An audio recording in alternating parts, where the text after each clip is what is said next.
Fall spent his childhood on his family's farm, just south of the Duvet Forest.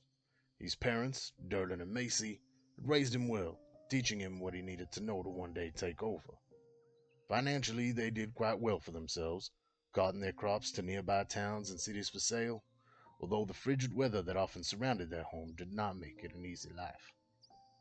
As is the case with most youngins living the farm life, John eventually sought to see what else the world had to offer, and so he left in search of what opportunities the neighboring city had for him. It wasn't long before he realized the city life was not his to live. The boy who left, though, had become a man, and the man had met a woman, a blacksmith's daughter by the name of Cerithia. They fell for each other quick, and before they knew it, their love blossomed into a marriage and a son. The son they named Derlin, after Jean's father. Jean eventually returned home to his parents' farm with his family, where they made a life for themselves, a new life for his wife and son, but one all too familiar to Jean. They were happy, that is, until the day vile creatures from beyond the veil made their way into their home.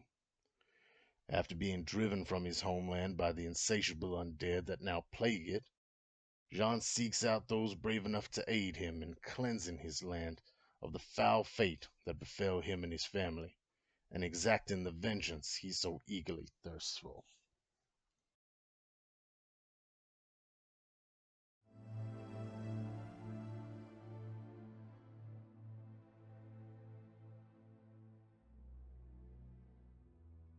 As a young child, Celeste Highcrest wouldn't have dreamed of leaving the sheltered life of luxury that she had become accustomed to.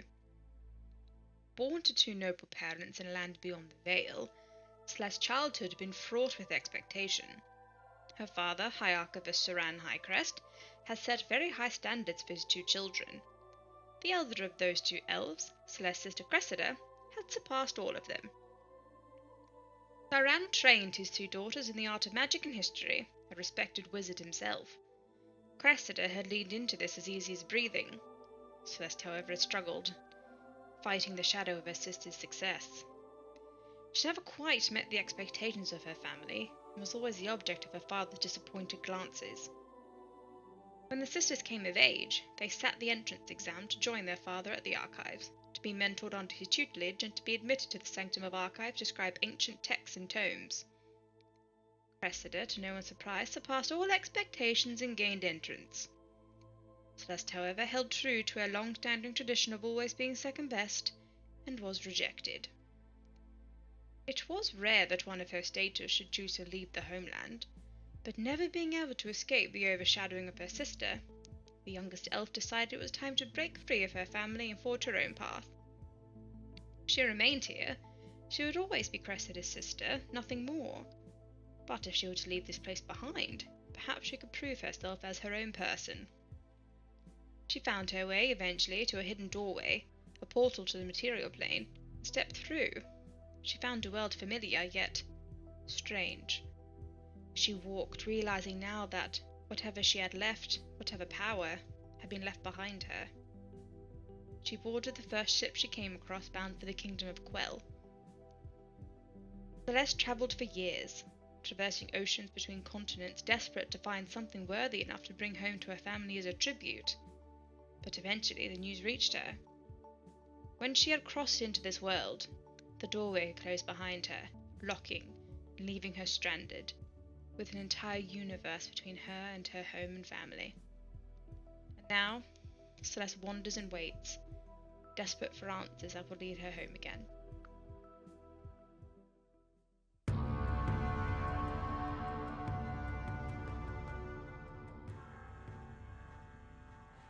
Drekik Yorksan, a white dragonborn who grew up in the area of Utevshal in Ogralan. My father was the Earl of Kriegsgard. The area was heavily contested by the opposing threat from Uzan Karul and the Blood Renderer. When I was 7, our village was attacked, and my mother was lost to us. My father, disappointed in my lack of strength and unable to care for me, gave me to the priests. They raised me and taught me the ways of the gods. It was here I studied the best I could, but as I stared for hours over books and scrolls, The markings could never seem to make sense.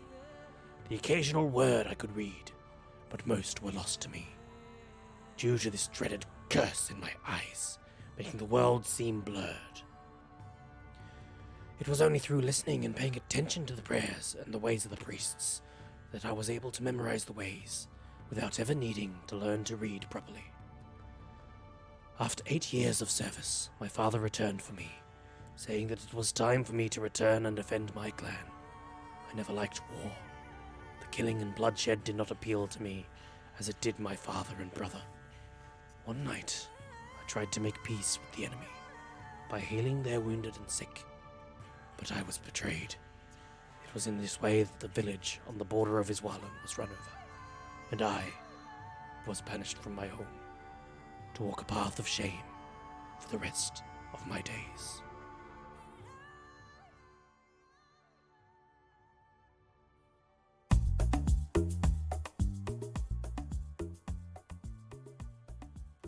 Hello. You're a cheeky looking fella. What are you up to? Oh, I think you must be a sheep. Come join us by the fire. I've got a friend here. He's a fox. Yeah. Have some of that. Oh, that looks yum. My name's Ingwe. This is my first day here. First day out here. Yeah, fox. Nice. Yeah, my tribe, we tell the stories of the world. And when we're old enough, like me, ready, I reckon, we head out into the world and go on a quest, adventure. Well, that's what I want to do. I want to do a quest or adventure. Some people just, like hang with people and listen to their stories. But I think I want to do something exciting. That's my plan anyway. But you never know what's going to happen. I mean, I've lived 300 moons, but everything's so different out here. Like, you guys can't talk. Wow, I'll figure it out. I'll figure out how to get you guys to talk to me, because this is a pretty one-sided conversation at the moment. Here, nice. That's one-sided conversation because you're a sheep and you're a fox. Anyway, so as I was saying, we head out into the world and try and find some stories and try and meet some people. Some people like you could be the people, although you're pretty quiet. You could be the people that I meet and take back, and you can hang with me and my tribe, and we can tell stories. It's about a fire, Does that sound like a good idea? No, you probably already have someone to hang with. Oh well. Well, you're friendly enough as it is. So, the other thing we got to find is, got to get a scar. Some people have, like, emotional scars, but, you know what, I'm real keen to, like, get a cool one, like, on my shoulder, maybe, like a leg scar. Yeah, that'd be good. And then, see how we're going. The magic out here is weird. They did say that it'd be hard. Must be back home, must be the, the elders, they're pretty tight, those guys. They have to be pretty firm on the rules. So I'm pretty keen to come out here and try some different things. We're allowed to do whatever we want out here in the world, just whatever takes our fancy, and then be ready when we go home to, be all tight like the elders and follow the rules, be pretty lawful, be good, that sort of thing.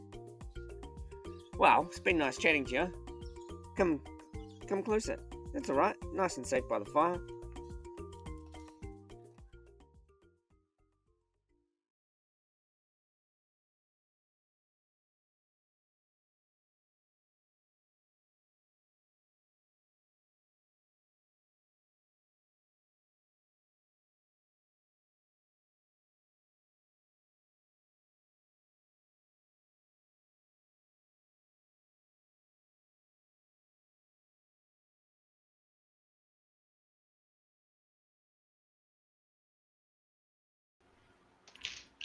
We are Hello, back everybody. again, hopefully, once the cameras catch up and stop having a meltdown. There we go. Hello, everybody. Welcome back to another episode of Monsters and Mayhem. Yes. if you want to hang out with cool people, play games with cool people, which is of course us, you can join our Discord and you can hang out with us or all the other people that we have on the lovely Discord, a little family. We have some very cool mods. Everyone's really enjoying it, and we have a very safe place. So if you need someone to hang out with, someone to nerd with, someone to talk D&D with, or simply just talk to, we have an amazing little community that you can join. There should be a link somewhere in our Discord, in our chat at some point. And that's pretty amazing. For now, we don't have any other announcements yet. I have an announcement. Oh, what's your announcement? My announcement is to the audience. Will you be my Valentine? Oh, is that? Oh, wait, is that today? Oh, look at that! 4 people just added 1 enemy to the next encounter. On my side, right? On my side. My 2 toes have joined together in a harmonious ceremony tonight. Yes, it was. Someone may have broken their pinky toe. Usually isn't dangerous. But he's such a trooper, he still showed up for the stream anyway. I rolled a d20 on my dex check. It was a nat 1. There it is, it's a nat 1! It's a nat 1! Jesus Christ. Dumb ways to die. Alright. Well, welcome back to Monsters and Mayhem, where we destroy everything that is sane. My name is Tom. I'm the producer and dungeon master of Monsters and Mayhem. And if you have more dice than D&D books, I don't think I even said that yet, you come to the right place. However, last episode, we started off at an interesting spot. After you had begun to travel towards Itna in your new borrowed boat from Jormir, you encountered a shark that seemed to be jumping with exceptional force, and Sean almost got knocked into the water, but he did not. And I think that's where we will begin tonight's episode, with a battle. So, Yeah. I need you all to roll initiative. Oh yeah. Oh, I guess so. I found new dice and my dice tray is literally nearly Natural full now. 20! Suck Oh, my there's dick. your natural. Oh, I got. Rock yeah. I got a really good. I got a really good roll. Plus 0 for initiative. 4. So, 4 for Dreki, What's going on? Drekik broke his toe this morning. Shut up. and what is Celeste's initiative? 25 total. 25. Ooh. And Sean? I love that I waste my natural 20 on I initiative. rolled a 15 and I ended up on a 23. Ooh. What? Is that fighters for you? What? There you That's 'cause I took the alert. Oh, fair. John's having this campaign very paranoid. He still is paranoid. What are you talking? Constantly shifty eyes. Oh, it's a ship. Oh shit, that looks cool. You mean all ship? If it wants to, if it wants to load seas, there we load seas. It has load sets. Ah, cool. Tiny little fish. Tiny little fish, huge purplish shark. Okay, so and Ingwe is still inside the little, how should I say, amulet, I guess. Just the lace of necks. So I'm just going to position people here because Sean, you had just been attacked, so I'd say that you're probably closer to where that thing is. I'm guessing that the 2 of you would have come up from downstairs where you're sleeping, or at least you are about to. So I'm going to put you there. There's a little, you can't quite see it on the camera, there's a little gate here where you can come up from. So, top of the round, Celeste is actually first. Hell yeah. Right, Oh, I'm so not- I'm assuming, have we woken up and gone upstairs, or are we still kind of You've downstairs? just woken up by the sound of and a large splash that would have rocked the boat. Likely up. Ah! Yes. Fuck. Right, I'm going to use my movement to look over. Drekik, did you hear that? What? What was that? Was that Scramble, just a fish? scramble upwards and go. I think whatever left those teeth marks has come to pay us a visit. And make my way Oh. upstairs. Okay. So, what is your movement speed? 30 feet. Okay. So you'll probably use around the first 15 feet to get to the door, or to the opening. And where you are there, you can't quite see below in the water. But you still have 15 feet if you want to go to the edge of the thing. Sean? Yeah. What's happened? Some shark, something huge, just leapt out. It's somewhere over there. I can't see anything. And then I will instinctively tap my chest, and like blue shimmers cascade down my body, and I'm going to just cast Blade Ward on myself, and then just wait for something to happen.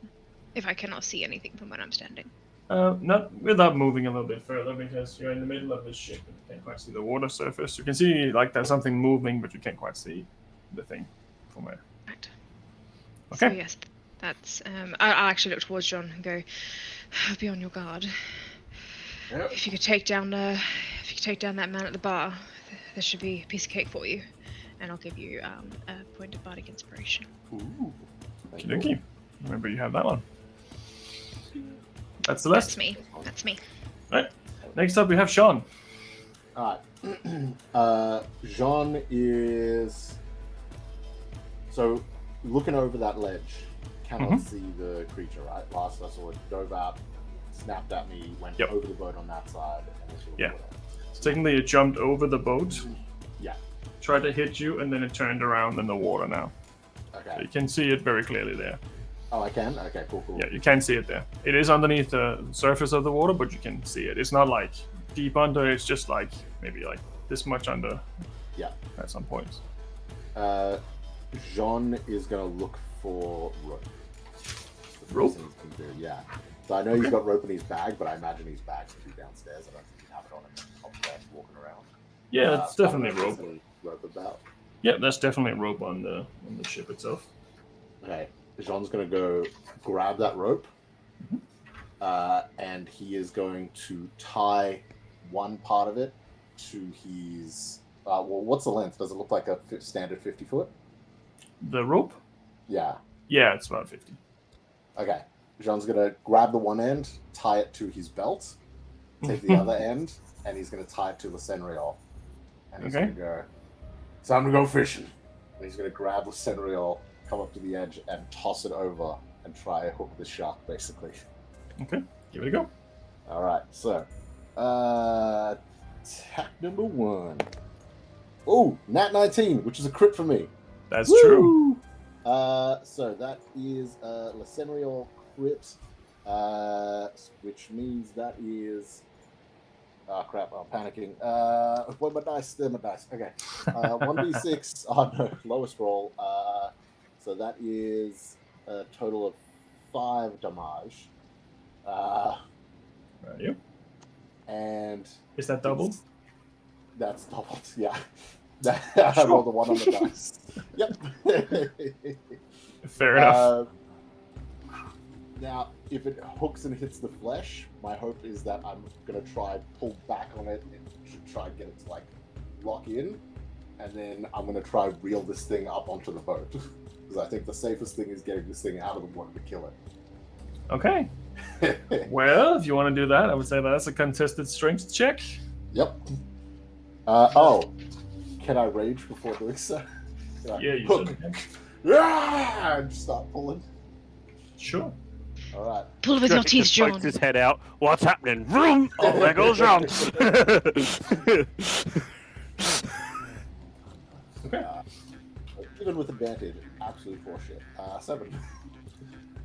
It does not budge 1 centimeter. In fact, it goes further away from you right now. Shit.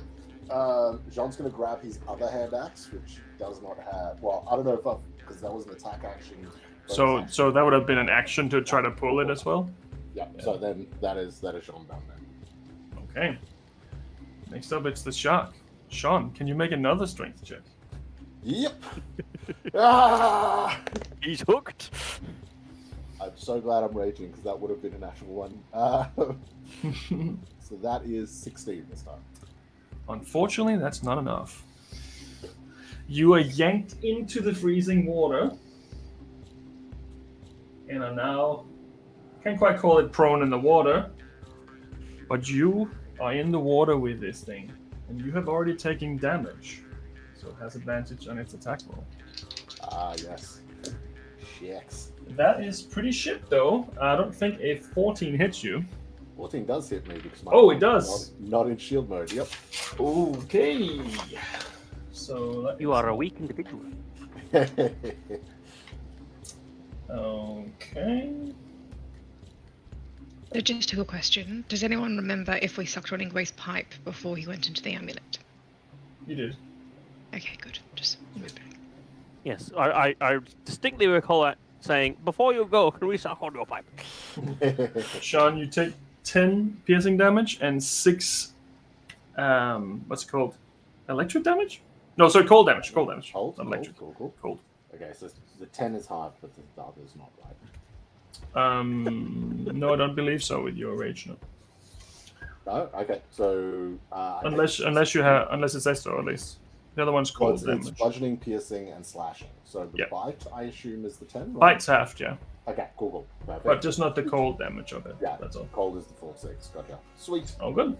So you're currently knocked into the water, And We're that's- fishing with the... and that is its 2 attacks. Drekik, you are now up. We're fishing? Okay. I'm gonna go above deck. I'm gonna figure out what the heck's going on. So 15 feet to get to here. Yep. And you can't quite see much yet because it's still in the water. Can I go to where I saw John fly over the side of the ship? Sure. So here, you can see Sean very clearly paddling around in the water, seemingly attached to this thing. Right. Great. John, I have a plan, but you're not going to like it. Go ahead! Okay, and I'm going to cast Control Water. Okay. Which allows me to create a whirlpool Mhm. where the shark is. Okay. So this effect requires a body of water 50 feet square and 25 feet deep, which I'm assuming the ocean is. The whirlpool forms that is 5 feet wide, up to 50 feet wide at the top, 5 feet wide at the bottom. Creature can swim away from the vortex by making a strength check against my spell save, which I believe is 16. Okay. Does it get to do that when you cast it, or does it do that on its It turn? says, when a creature enters the vortex for the first time on a turn or starts its turn there, it must make a strength saving throw. Okay, so technically nothing happens until it's turn. Then, as Yeah, far but as there's I like gather a from that. 50-foot wide whirlpool now. Sure. You said 50? I'm gonna try and cast it as far away from the ship as possible, Okay. as long as the shark's caught in the Sure. whirlpool. So, yeah, that's fine. Yes. How many Okay. more sharks are down there? Let's see. And then, yep, as a bonus action on top of that, I am going to cast, where is it? Holy Weapon. Which Your will, spiritual and I weapon? will... No, this one's called Holy Weapon. Oh. I'm going to imbue my sword with Holy Weapon, which makes it do an extra additional 2d8 radiant damage. Certainly can. So you cast this, and everything, all the water starts spinning around this 50-foot cube, or 50-foot circle, including some of the icebergs in the water that is now starting to move around in almost slingshot formation. Can you roll an Arcana check for me? I certainly can. I'm very good at Arcana with a -1. Okay. 2. All right. So it seems to be all right until it's not. All right, Icebergs. I've got it contained, John, but I fear you might also be there. Can you get out? Icebergs smash into the side of the ship, And the ship takes 14 damage. I have made a horrid mistake. Uh-oh. And the iceberg's slowly pushing the ship down on that side as well. But it seems to work. Ish. Okay. Celeste, I believe it's your turn. I need to stop this spell. Well- Alright, ship's taking a total of 22. We're good. We're good. Cruising. Yeah, ship's at 22 points. Out of who knows what. Yeah. I'll let you know when it starts looking like you can calculate things. This has all happened very quickly. As I run over to the side of the ship, where the whirlpool is currently happening. Looking, can I see the shark from where I am? I know I can see Jean, but can I see where the shark is? Technically, you can't see neither Sean or the shark from where you are currently on the map there. Oh, Because sorry, it I is ran further over down. to the edge. Okay, I ran over to the edge. So where Sean was, or where the iceberg was? Or... Oh, so kind of if we're looking between where we're on the map between where Drekik and the iceberg are, kind of Yeah. where that little. If you railing go there, is. you can see both. Right. I am going to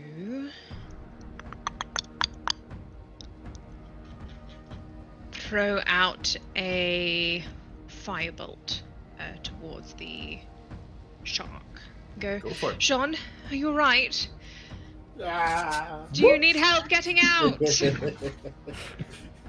That is a 17 to hit. Definitely hits. Yes. And that is... Oh, is that a max? No, that's a 9 and a 10. 19 points of fire damage Okay. towards this creature.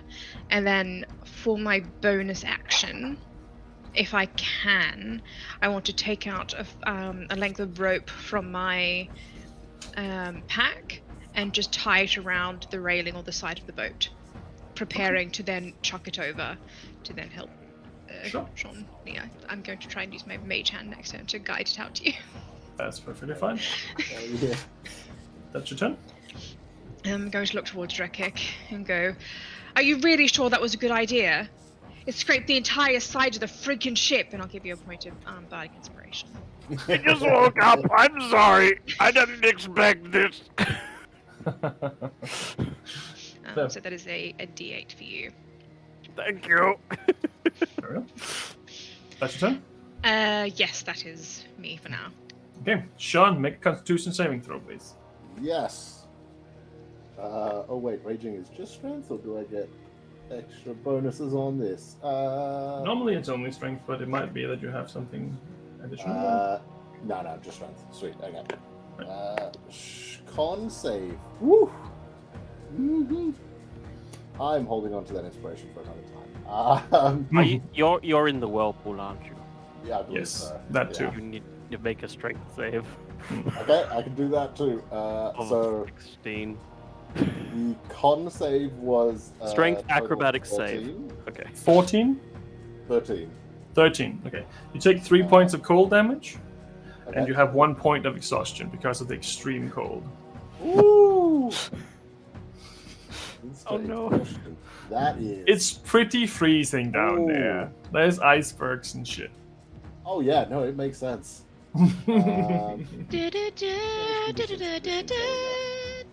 Exhaustion level 1. All right. And you can also do Which the is what strength disadvantage on check. ability checks. This is. I was going to say this is an ability check. So I got just. It can be acrobatics.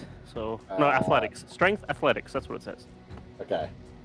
So it's just straight dice right now because I have advantage because I'm raging, but I have disadvantage. Exhaustion. Okay. More than a 16. Nope. 10. Well, you on a failed save, the creature takes 2d8 bludgeoning damage. Oh, Wait, I don't even have to be here. That was done. Drekik wasn't lying. when he 12 said bludgeoning like damage. this. well, at least it's still raging, so that's halved. Oh no, what have I done? I thought I was being smart. I heard water. I mean, if there hadn't been icebergs, maybe. And yeah, depends. Yeah, so 12d8. No, not 12. 12d8. No, 12 bludgeoning damage is what you take. Sweet. Half to So 6, right? It's half to 6, yeah. Sweet. Yeah. Whew. Okay. So And now- then I think you're pulled 10 feet towards the center as well. So I think that was 10 feet like that. And Sean, Oh, it's your turn. So Jean passes out and sinks to the bottom of the water. Next. Ooh. Okay, Sean is going to swim with all his might to try and get to that rope that Celeste dropped over the edge. Okay, so your Make movement speed Another is strength effort. 30 feet. 30, yeah, which Yep. I'm assuming is halved while... It's half for your swimming, yeah. Yeah. And then You also have to another make another strength. strength check because you use your action to try and swim away from the vortex. Fair. Okay, I Yeah. have made a very terrible mistake. that's a good one. That's another athletics strength check or just a strength check? Yep. Athletics? Yeah, Okay, beat 22 16. that one. Okay, that's 22, I rolled an 18. Okay. Okay, yeah, so I'm going to swim as much as I can. If I have to dash, I'll dash. Okay. So you can dash to get to the boat. And then there's a rope. Specifically, I'm trying to get to, the rope. That Okay, so I'd say that with your 15 feet of movement in the swimming, you can get to the boat, and then you can also crawl up if you wish to. Jean's dumb. He's not going to crawl up. Okay. He's instead... it's like, I made it. Yeah. If you all have seen Captain America Civil War, Jean's going to try and do Captain America trying to hold the helicopter from moving. He's going to grab that rope, and he's going to try hold on to his rope, which is also tied to his belt for a little extra security, that is on the shark, and he's going to try use that to try and pull them closer together. So let me guess. I'm trying to pull the shark to the bottom of the ocean. You're trying to pull the shark out from the bottom of the ocean. So we're just dragging the ship down with us. Yes. Fair enough. I don't think Jean has realized that this is your whirlpool. I think he's just like, this is the shark doing this shit. He's pulled him in and it's trying to drown his guys. Yeah. Or just something, yeah. But yeah, so I'm going to try, grab onto that rope, grab onto my rope, pull them together, and try, intertwine them in some way. I basically want to try and get this rope locked onto the shark and the ship. Fair enough. You can try. I don't know how. What do I do? Tell me, DM, what do I do? So, I mean, so far you're holding on to both ropes, right? Yes, yeah. And your idea is just to try to hold both of them in that. I'm trying to Distance. pull them together, and if I Okay. can, try knock them around each other in some capacity. So- it won't be like a proper knock, but just twist So you them. didn't have to dash to get to where you are, so you can use your action doing that. But it would be a Okay. contested strength check again, and I would Cool. say that I would have advantage because I'm getting pulled the opposite direction. Yep, that's very fair. And my expression gives me disadvantage, which counters my advantage. It's still not bad. It is a 19. 26.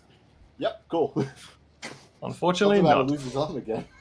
I mean, yeah, that's Okay, if it's go pulled away to now. the point of breaking loose in that, Jean's gonna just, I don't know if he releases that one because the one to the shark is still tied to his belt. But he's gonna try hang on to that other rope still. But if it's too much and he lets go, then he's off.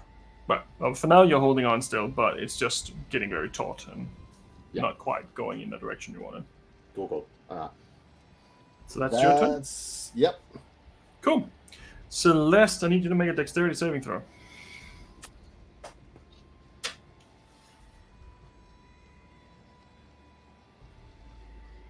22. Okay. You manage to dodge out of the way as the shark jumps over the ship, trying to grab you in its mouth. But Is it this close enough as it moves out of my combat range for an attack of opportunity? you can definitely try. He's gonna yank you up into the air as it flies by. And now the rope is tied around the ship. Yes.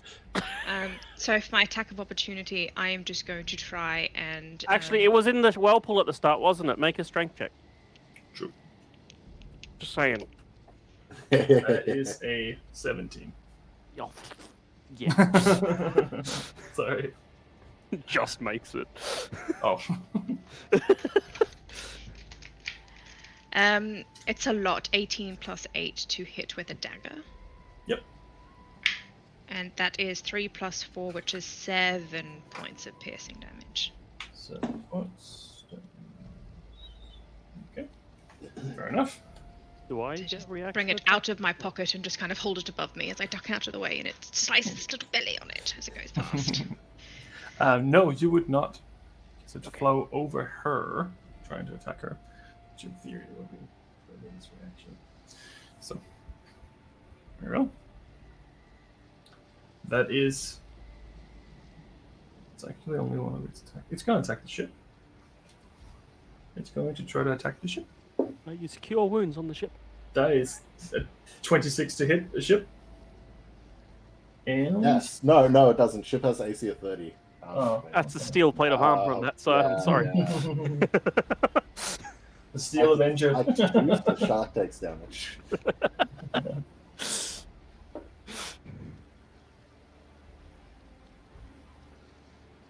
21 points of damage to the ship. Question for the DM: does the ship have any cannons? No, this is a fishing vessel. Just question. So it's perfectly aligned to the situation. Yes, Fishing cannons. perfect. That ends its turn. Drekik, you're up, Mr. Whirlpool. What happens with your whirlpool on your turn? I'm just gonna straight up cancel it. The ship's on the other. The fish is on the other side now.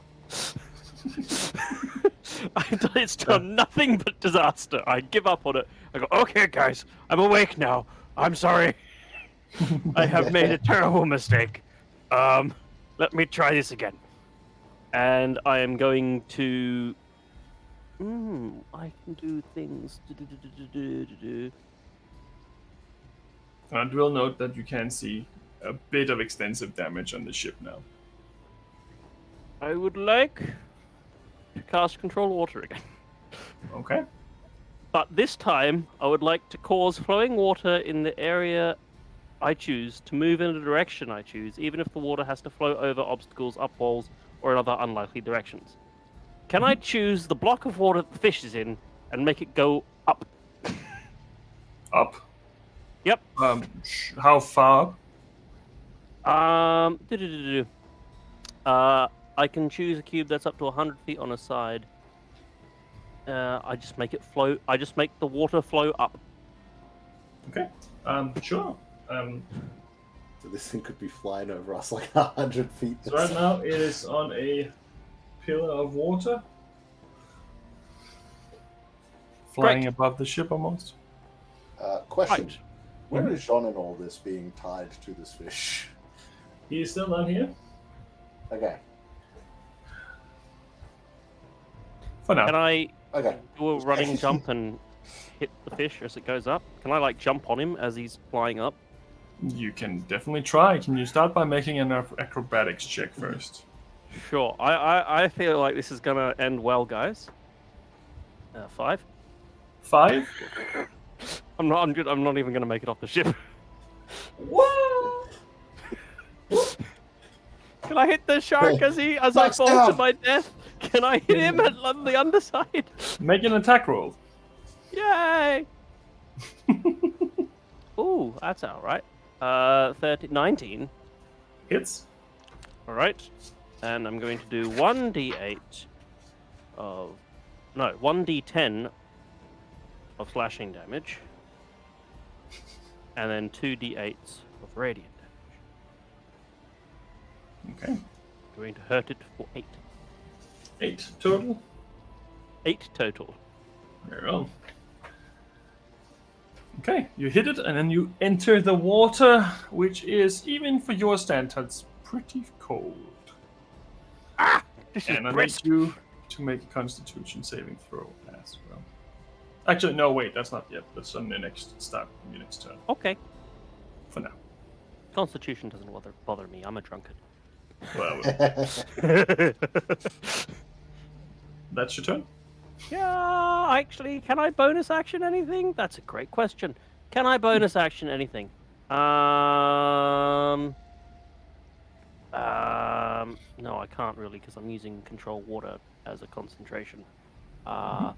Is anyone hurt? John's probably hurt. I'd like the He's bonus bleeding in the water. action, But He's fine. bonus action healing word, and just be like, can John, help! you see Sean to do that? Do I? A creature of your choice that you can see. Yes, I do need to see him, so I will not You, do that. You have to do it under the boat right now if you're gonna be able to see him, or around it. I can't even do it under the boat because I have to speak. So that's it. I'm done. Celeste, you're up.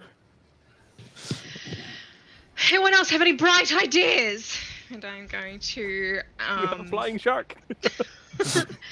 reach into my pocket and pull out the pistol and go, "Oh, Kimura, I hope you know what you were doing." And I'm going to aim the pistol at the shark from where I'm standing and fire off a shot. Go for it. Ooh, shit. 19 plus 7. Hits. 26.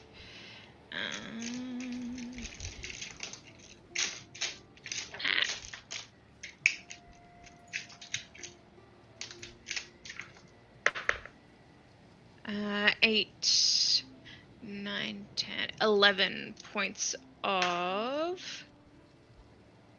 What type of damage is it? Piercing. Okay. It's looking hurt. It's taking some pretty big hits here and there, even though it's small cuts and little bullet holes and stuff. It does look like it's definitely bleeding out of various different places.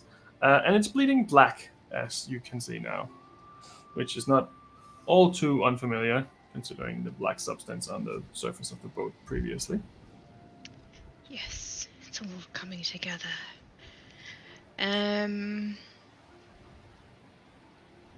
No, that will...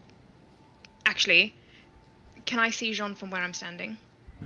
You can if you look into the water, yeah.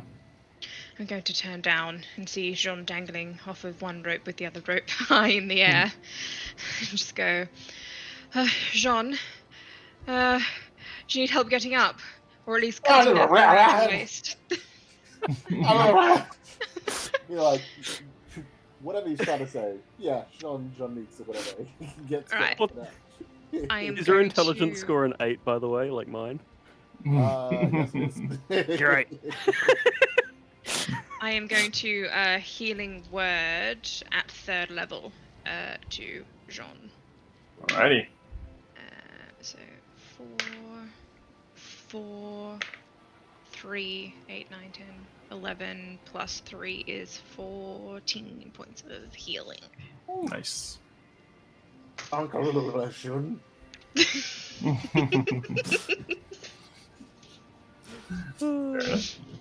That's Right. the last one. Action, bonus action. I'm not going to move. Yes, that is me. Right. And Sure. just so I've Oh. written this down correctly, that pistol that I bought from Kina doesn't require reloading. Nope. It's just like infinite ammo. All right. Mm-hmm. Perfect. Thank you. Nice. Sean, you're up. Okie dokie. Okay. Actually, you're still in the water, so let me just... So I'm down. 6 points of cold damage. Oh, yeah. Oh, yeah. 6 points of cold. And I actually, make another constitution Con- saving yeah. throw as well. Better. 23. No problem. Sweet. Using the rage to fight through the cold. I'm gonna try and grab onto the side of the boat or the rope, whatever will help me, and get up onto the deck. No problem. We go 15. The rope attached to the movement. fish is helping you up. And you can see the fur on his shoulders from his like cape is just like sticking out like spikes everywhere because this is frozen solid right now. And his beard too. I also haven't fought. I've been using my fists so much recently that I completely forgot I get benefits from using my axes because I have the slasher feat. So, Jean is at that moment gonna fuck this fish, and he's gonna try one last time to grab onto the rope and try to pull this thing down towards the ship. Okay. Hoping that if it is on the ship, one swift blow will hopefully take it. Fair enough. I put it above the ship. You just need to get it on Contested the ship. strength check once again. Yep. Oh no! I don't know where that dice went. Here, borrow mine. Thanks, bro. That is a 14. You managed to pull it onto Woo! the boat. Just enough for it to stay there on the boat and on the water pillar for now. Okay. Idiot plans are working. Get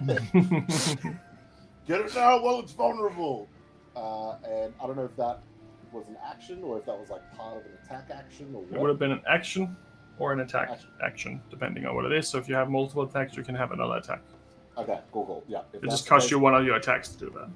Yeah, perfect. If that is the case, John is then gonna just let go of the rope. It's still tied to his belt, which is bad, and he should untie it. But pressing matters. He's gonna grab out the thunder axe and he's gonna swing around and try hit this thing like right on the top of the head.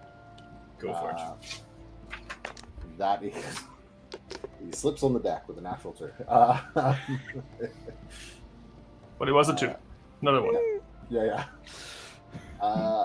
And fuck it. I don't know how long this opportunity is going to last, so he's going to have action surge. Okay. 2 more attacks. All I right. just like to profusely apologize to Laura, who's the most competent of us all at the moment. I'm going to use that inspo Doc gave me to add to this, because it's not the best. It's chaos. 16?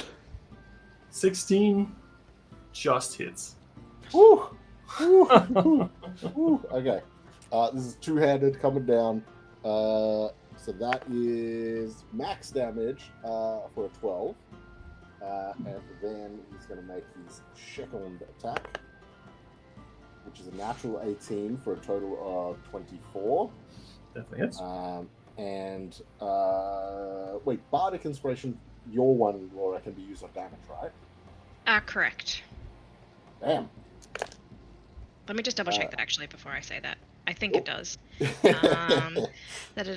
Bardic Inspiration. A magical inspiration. If a creature has Bardic Inspiration from a die and casts at the number rolled. Yes, cast a spell that restores hit points, or if they deal damage, the creature can roll that die. Yes. Sweet. Okay. Perfect. That will then come to 10 again.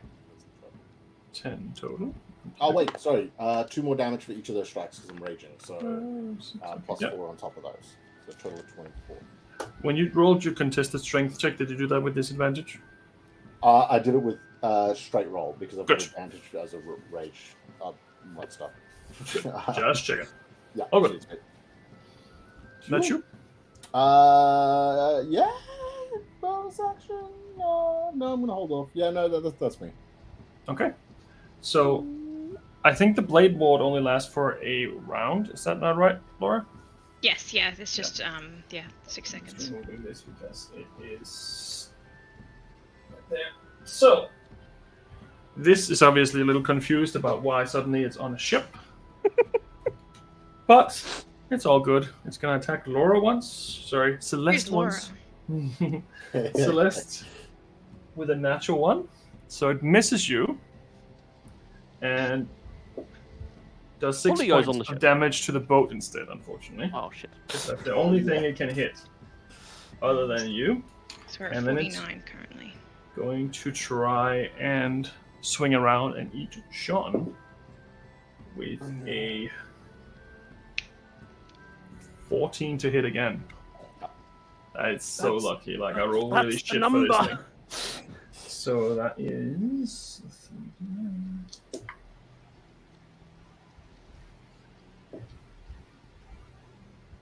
11 points of piercing damage reduced to 5. And 6 points of cold damage. Sweet. And that is both of its attacks. That is its turn for now. Drekik, make me a Constitution saving throw, please. Sure, I can make a Constitution saving throw. Why wouldn't I make a Constitution saving throw?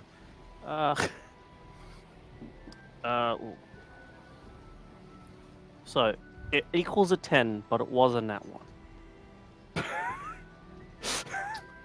That is not good. And 10 is not But I good. have resistance for cold. Does that give me advantage? Yes, it means you take 3 points of cold damage instead of 6. Okay. But you have 1 point of exhaustion now. Okay. And I think you need to make a concentration check. I guess I do. That's also a constitution, yeah? Oh, yeah, that's Yeah. 25. Yeah, you're fine. It's now your turn. Great. In the cold How war. do I add exhaustion on D&D Beyond? Oh, it's in conditions, isn't it? There you go. Yeah, it is. Right, done. Right, okay, cool. I would like to try, firstly, to climb out of the water, but not use my action if possible. Okay. That is not possible. Right. Because you have no rope to tie yourself onto. You have nothing to grab onto on that side. Sean had a rope. You do not. I would And like to Hitch swim is to the the- pillar of water and use it to go up to the fish's tail Okay. with using my movement. You are now in this little flux of water next to the big fish. Can I use the rest of my movement to climb onto said big fish? How much is your movement? It's 30 feet or something. No. Yeah, 30 You feet. used 15 feet of movement. You used 30 feet of movement to get 15 feet up. Right, so I'm up there now. Mhm. I'd like to just grab the fish, Okay. but not climb. No, I don't want to. I want to grab the fish. I want to grab the fish, and then I want to cast thunder, coal. I want to cast coal lightning Okay. on the fish, Very well. and because it is storming, I get an extra D10. Very well. Is there a save on that, or is that an attack roll? Attack save, dexterity 16. Dexterity 16? Yes. That is a 12. Right. I would also like to use my feature to cause max damage of my channel divinity and Alright. do 50 damage 50 of lightning. damage. 50 thunder damage to this fish while I'm holding it in the water. Fuck. So, So, DM, how would you like to rule this? Well, you definitely do hit. You definitely explode this fish in a, how should I say, extravagant display of lightning. But it is still alive. Ooh. oh buddy. But it's bleeding profusely from every single wound that you have given it, including what you just did to it. Lovely. Lovely. Just to make things more interesting, Cold Lightning is a concentration spell, so I think the pillar just dropped. Ah, That's fair enough. True. It's true. Yeah, I'm holding the fish though. Okay. So, You could have just rain down. make a dexterity saving throw, Drake. Right. Just to everyone watching at home, I am a noob in D&D and I'm learning a lot of things. This is his A first game. dexterity guys. saving throw, you say? His first day here. Dexterity 7. Okay. So, from falling, you take 2 points of bludgeoning damage. I will take these 2 points gladly. And you take 5 points of bludgeoning damage because the shark's tail lands on top of you. I would Based take on where 7 you in were. total. Yes. So, and you're now back in the water. So I imagine, bang! Oh, whoop! That wasn't that bad. Well, that's your turn. Oh, Yep. I think I did all right. Celeste, you are up next to this very angry creature. I feel as though Charlie Chaplin is directing this episode of Monsters and Mayhem. Looking at the creature in front of us, would you say it looks like bloodied? Like, is it kind of at that point where I feel as though it's Extremely hurt is probably Right. the correct answer. Right.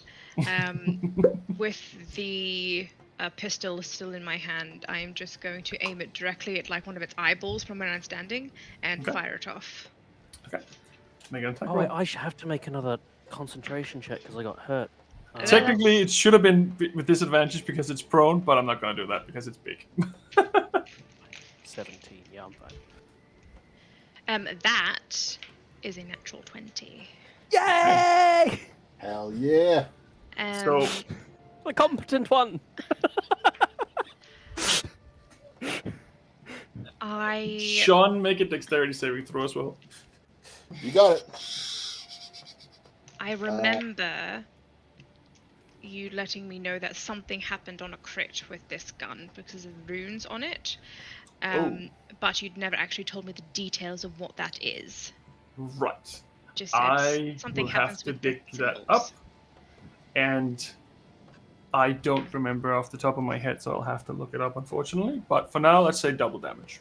Right, so that is an 8 on the d10, which is a 16 plus 3. Is that double damage? No. So that's 18, 16 times 2.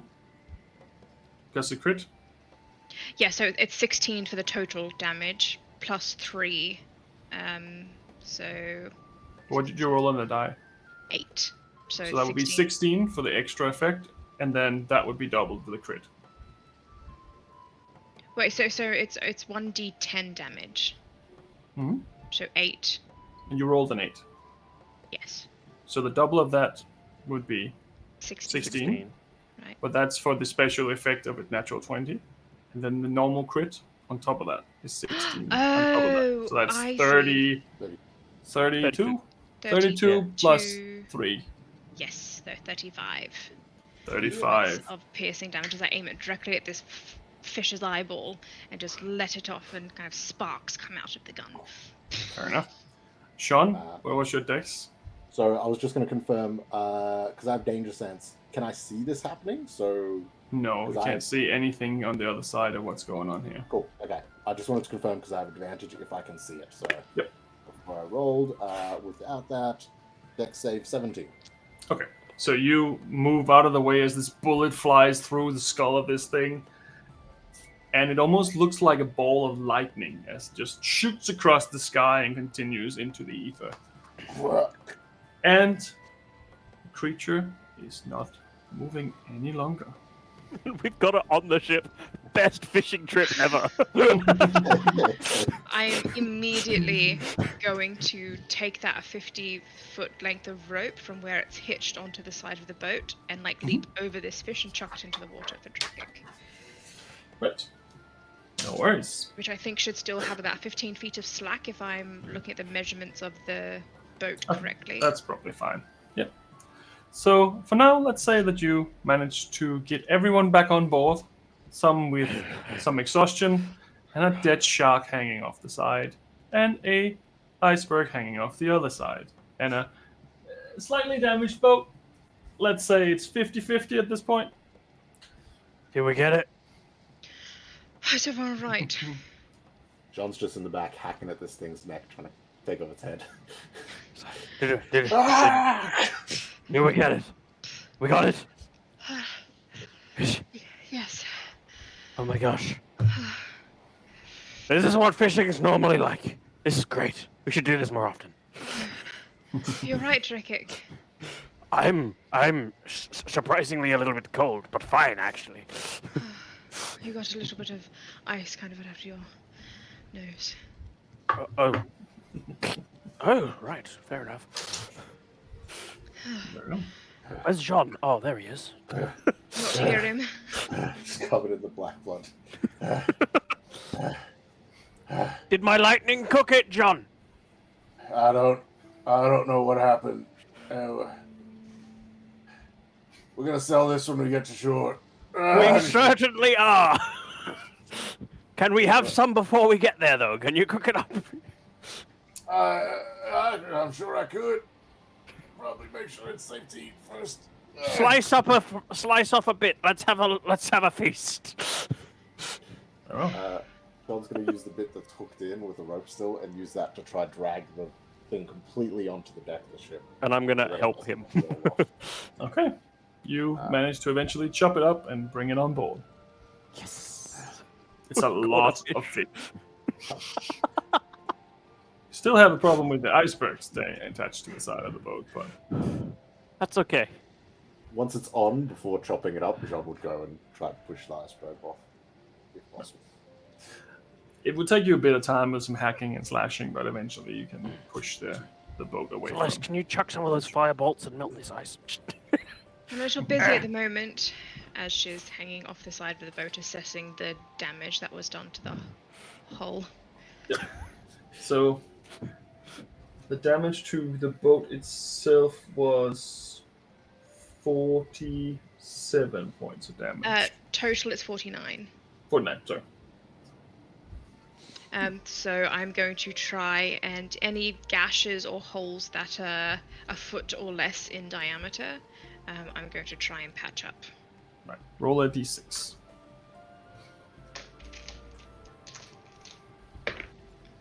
2. Right. So you managed to fix 2 points of damage. Shit. Iceberg. Ouch. Yep. How do we? But that thing you did before as well was incredible, Drake. You rode that stream of water into the air, you shot out into the air, and then pulled down lightning from the heavens, and struck this thing, and then Well, rode that thing's tail to. I'll be perfectly honest with you, man. I don't even know half the stuff I could do. It just comes to me as I need it, and the gods just grant me the powers I need as it happens. Flando was pretty good today, I think. Thank you, Flando. All right. I hope not too much happens on the way to Itna from here. The ship is looking a little worse for wear thanks to this fish. How much money do you reckon this is? Quite a lot. I think a boat like this would probably run you several thousand gold. I mean, we are on a fishing boat, and look at the catch. Well. Oh, I'm hoping- the fish, sorry, I think meant the boat. Oh, no, not the Sail boat, of the this. fish. Yeah. I'm hoping the sale of this will cover our costs for that. For the repairs. Yeah.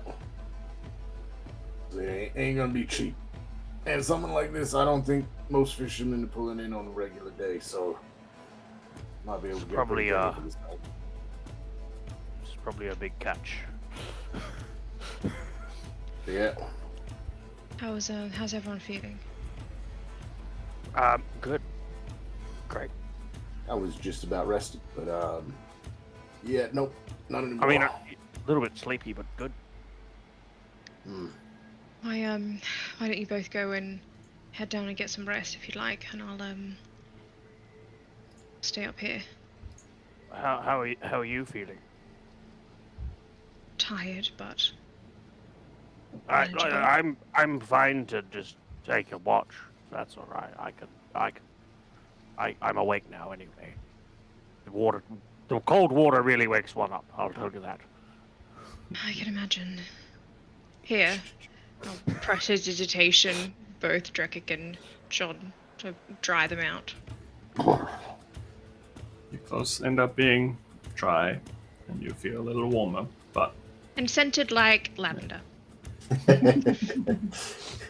fair. My first poof.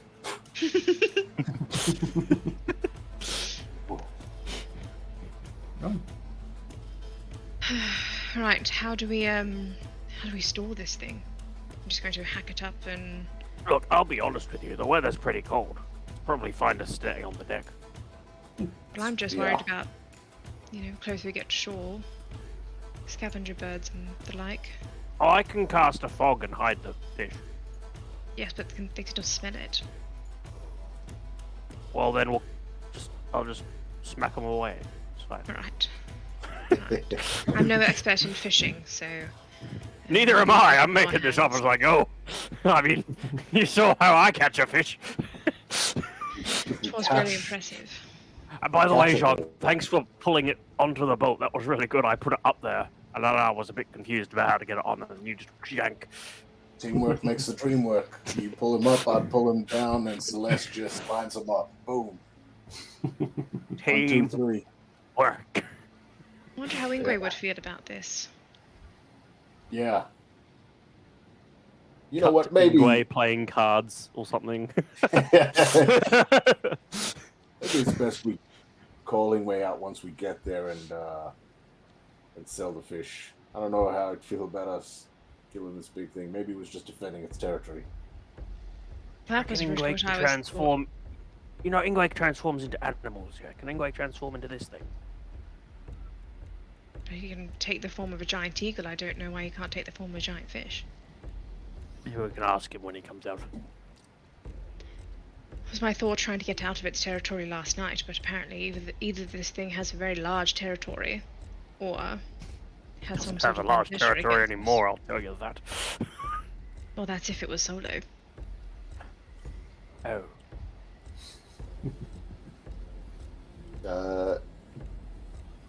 What Very doubtful. But in my I- readings and knowledge and stories, have I heard anything about whether sharks commonly travel in packs or if they are solitary animals? Or if this is a baby. I'd say you can roll with disadvantage because you're not quite from the sea. Already got it from exhaustion, baby. Yeah, true. Can I roll with disadvantage too? Because this is closer to my area. Sure, I'll say that's fair. Is this history or animal? Yeah, it's history. No, 12 for me. Nat 20 and a 14, so not bad. Total of 13 for history. Okay. Yeah, they sometimes normally could travel in packs and little schools of sharks, depending on the type, of course. So it's not unlikely that there is more. Hmm. But you've never seen this So- one before. We should keep going. We should definitely keep going. Thought as much. Any of the damage to the ship, has it been made to the sails or the mast or anything like that, or is it purely No. to the sides? Just the sides. Just the sides. It was trying to nibble on it until it would go down. I'm gonna go and try and fix a hole or two down deck while they're sailing. Right, just make sure we're not taking in any water. All right. Plods down deck. Fair. Right. Doesn't look like any water is coming in at the moment. It looks like it's still okay. Cool. Question: If Yep. Drekika and myself were to stay up for the day and navigate, would we be risking exhaustion like Yes. throughout the day, or would it be okay? You would we'd have to complete our Risk a rest. second exhaustion point, yeah. Yeah. Okay.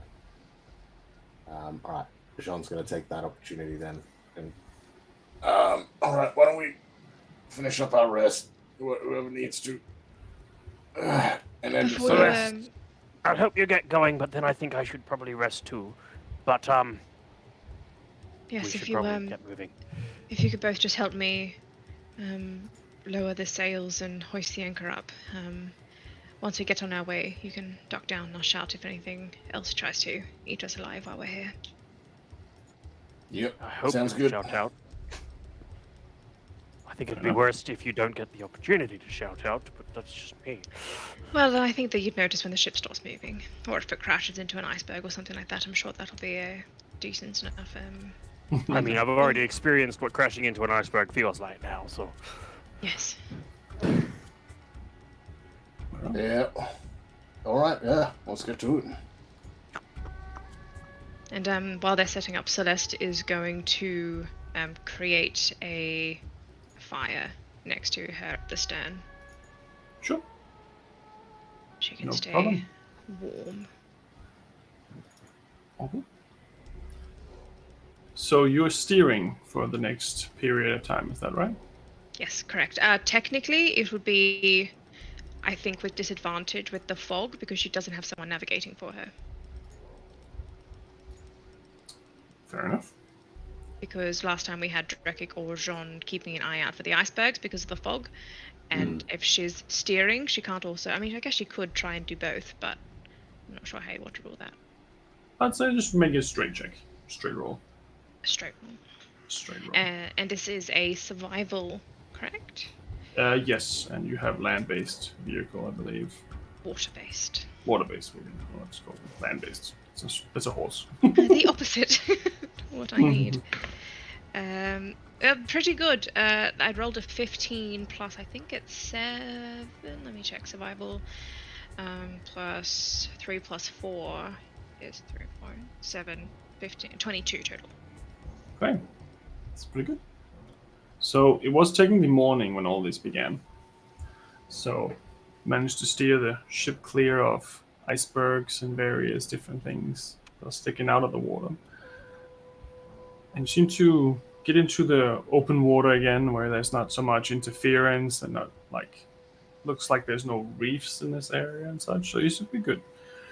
And you spend the majority of the day doing that while the other two are having a nap, I guess. So I'd say 8 hours later, you're still steering, and they have finished their naps, and they can remove the exhaustion point. Sorry. I So should we can woken have a them up long early. rest? They're going to be up all night now. Shouldn't have let them nap so long.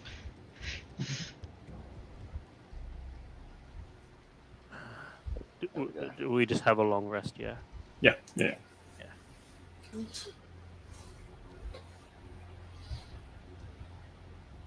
I'm feeling much better now. Hi, Ooh. Celeste. Just walking Good up. afternoon. How goes the ship? Smooth sailing so far. Being careful to avoid any sort of nicks or scrapes as we go past. Seems to have been faring fairly well.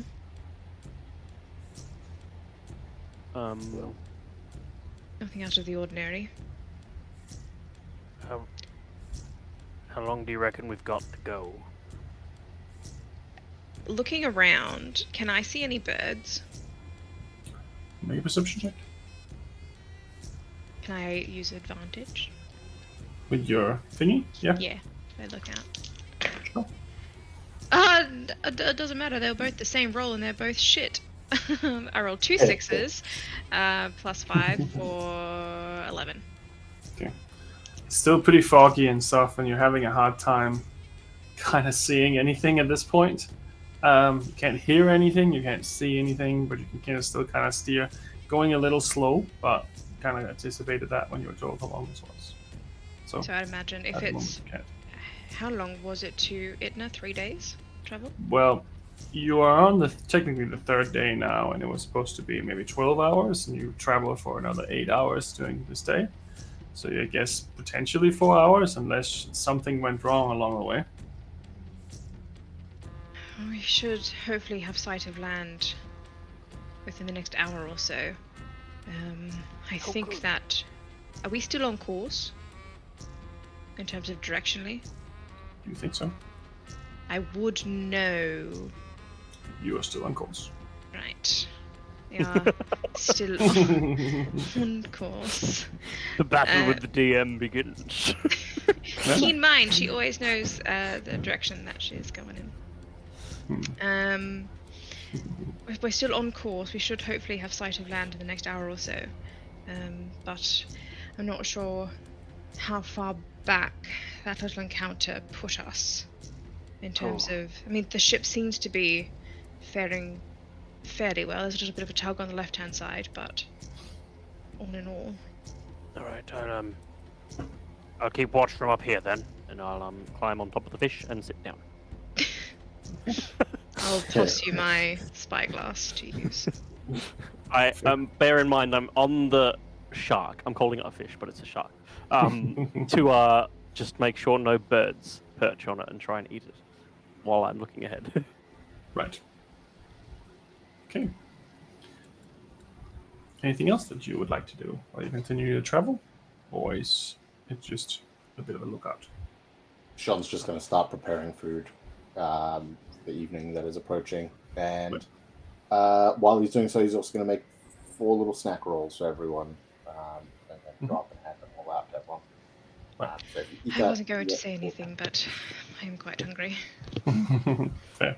Are you making anything out of the fish, or are you just making it out of normal stuff?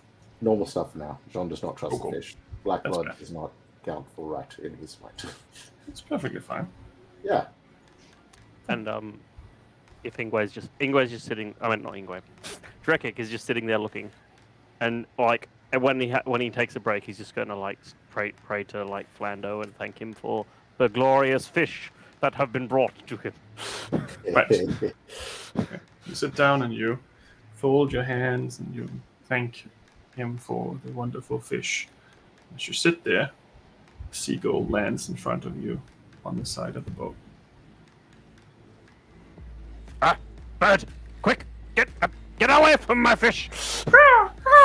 Flies off. That's Start a to see- that's a good sign. Is that Start to want see my little fish? dots of light coming through the fog. A little bit further in, a few hours travel maybe, but you can see every now and then a little glimpse of fire or some sort of sign of civilization at least. And as you slowly come closer and closer, eventually the fog clears out, and you can see a large bay which have been built into docks, and a city on the other side. It looks massive. And behind the city, it looks like there's a ravine of some sort that's higher elevated, probably 200, 300 feet above the city, where there's more structures as well. Everything looks a little blurry as you get closer, but there's a few things that stands out to you. There's two large boats that don't look like they quite belong there. Both of them look like they're potentially more like a frigate or a bigger type of ship that you're more common used to where you come from. And there's a lot of these longboats everywhere. Looks like they're prepared for raids or fishing. Looks like they're multi-used vessels, smaller ones. Maybe they can fit 10 people. Not quite as big as yours. Yours is a little bit bigger, but still kind of a fishing vessel. But some of those are equipped with shields and spears and such. And you can see that they are all decorated in a very Shadowrun-like manner. And it feels almost homely as you start seeing these ships, Drekik, as they begin to bear the resemblance of home a little bit. There's a few other things that stand out to you.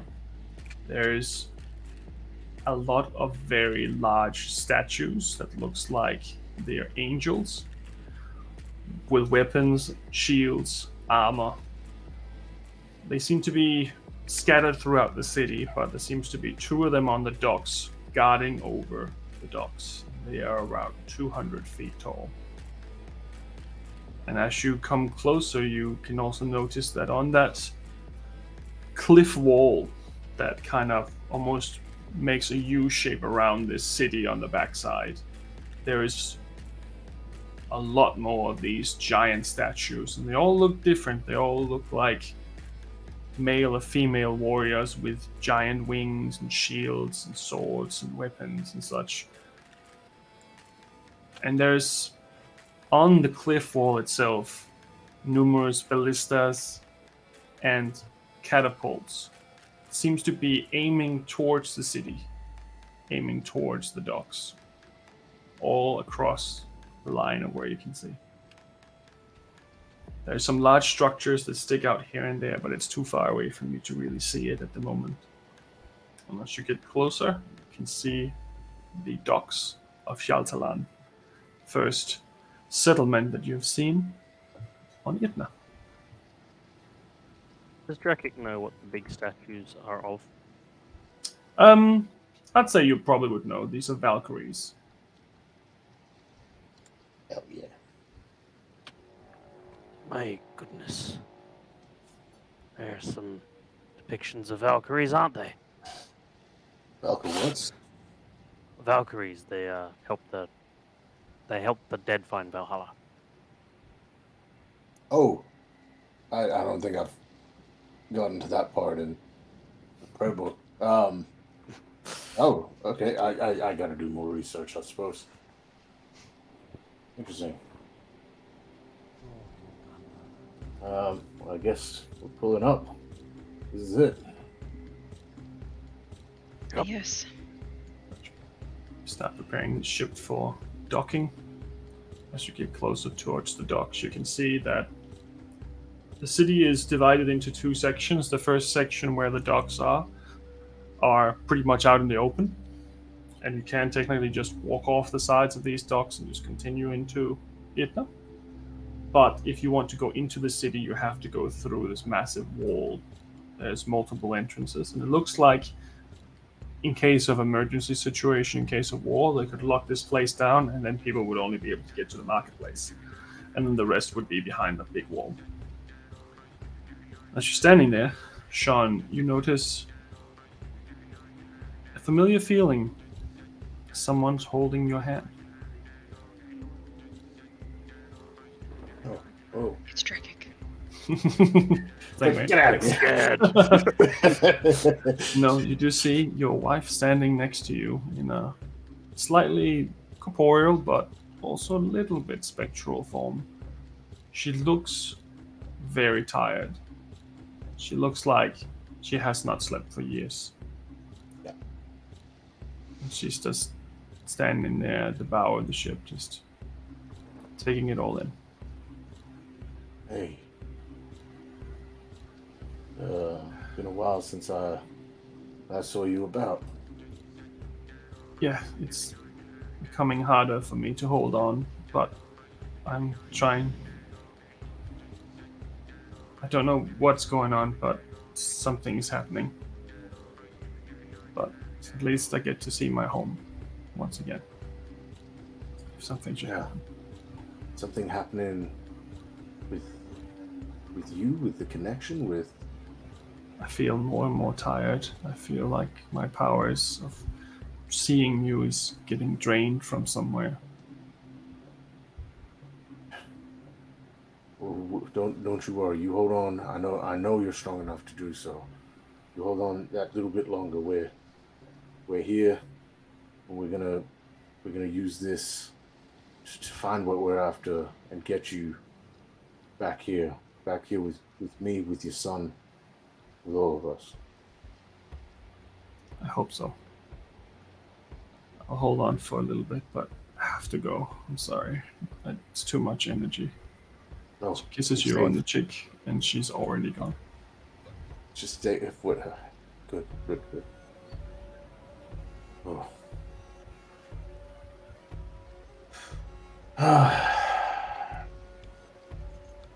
All right.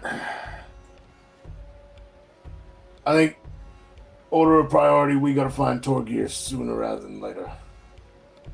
With him behind us, especially if he knows what we're doing and that could potentially help his daughter, I think we'll have another motivated soul that will be able to aid us in this. So.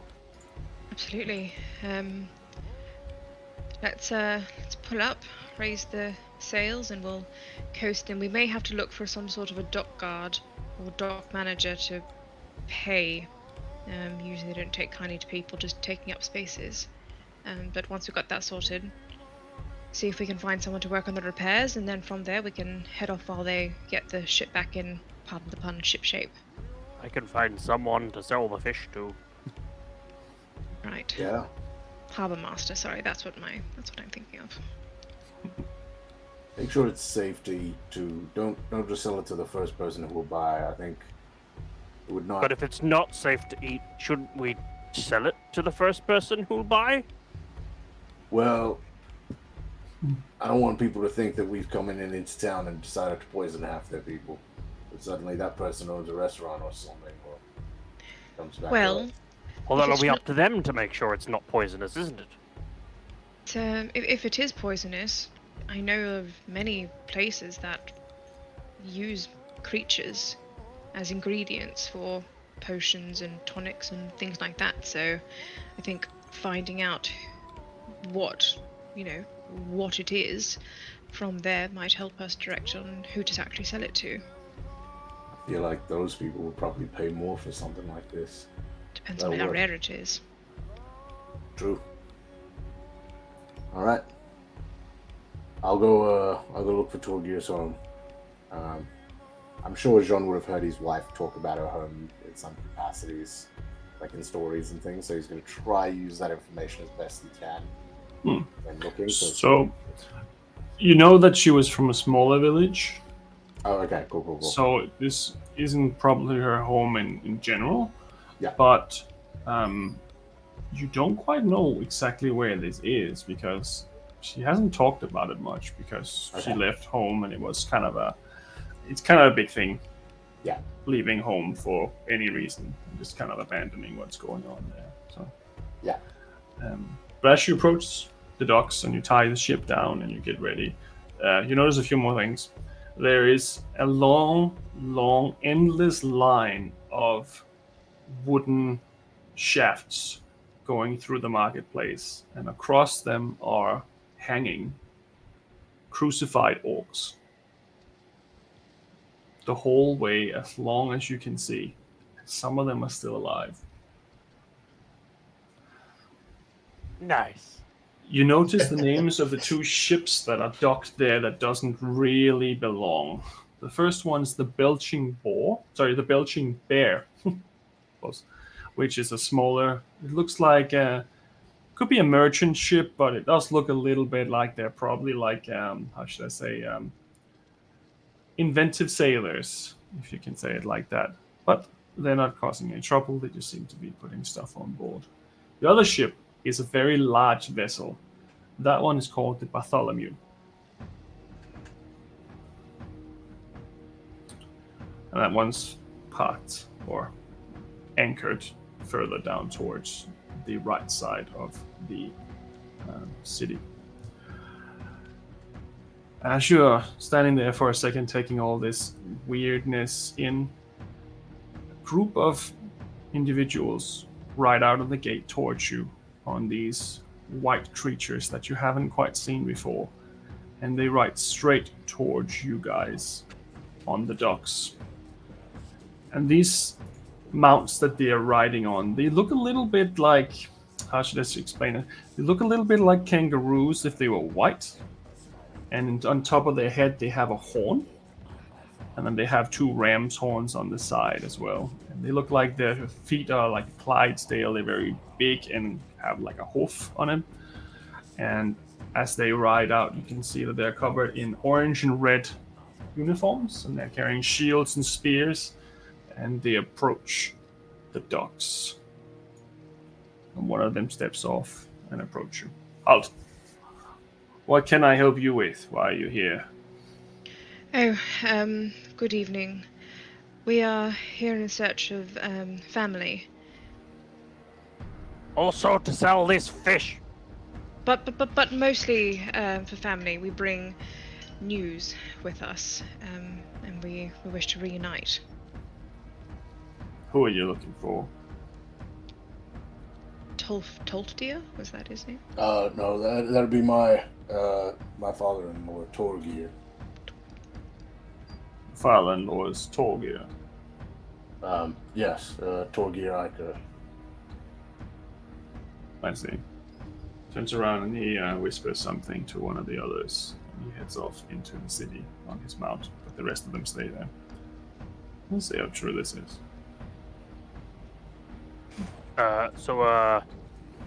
Anyone you know how much this thing is?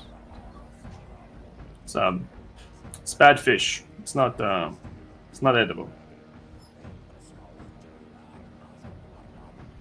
So Demon blood. Demon blood? Who buys demon blood?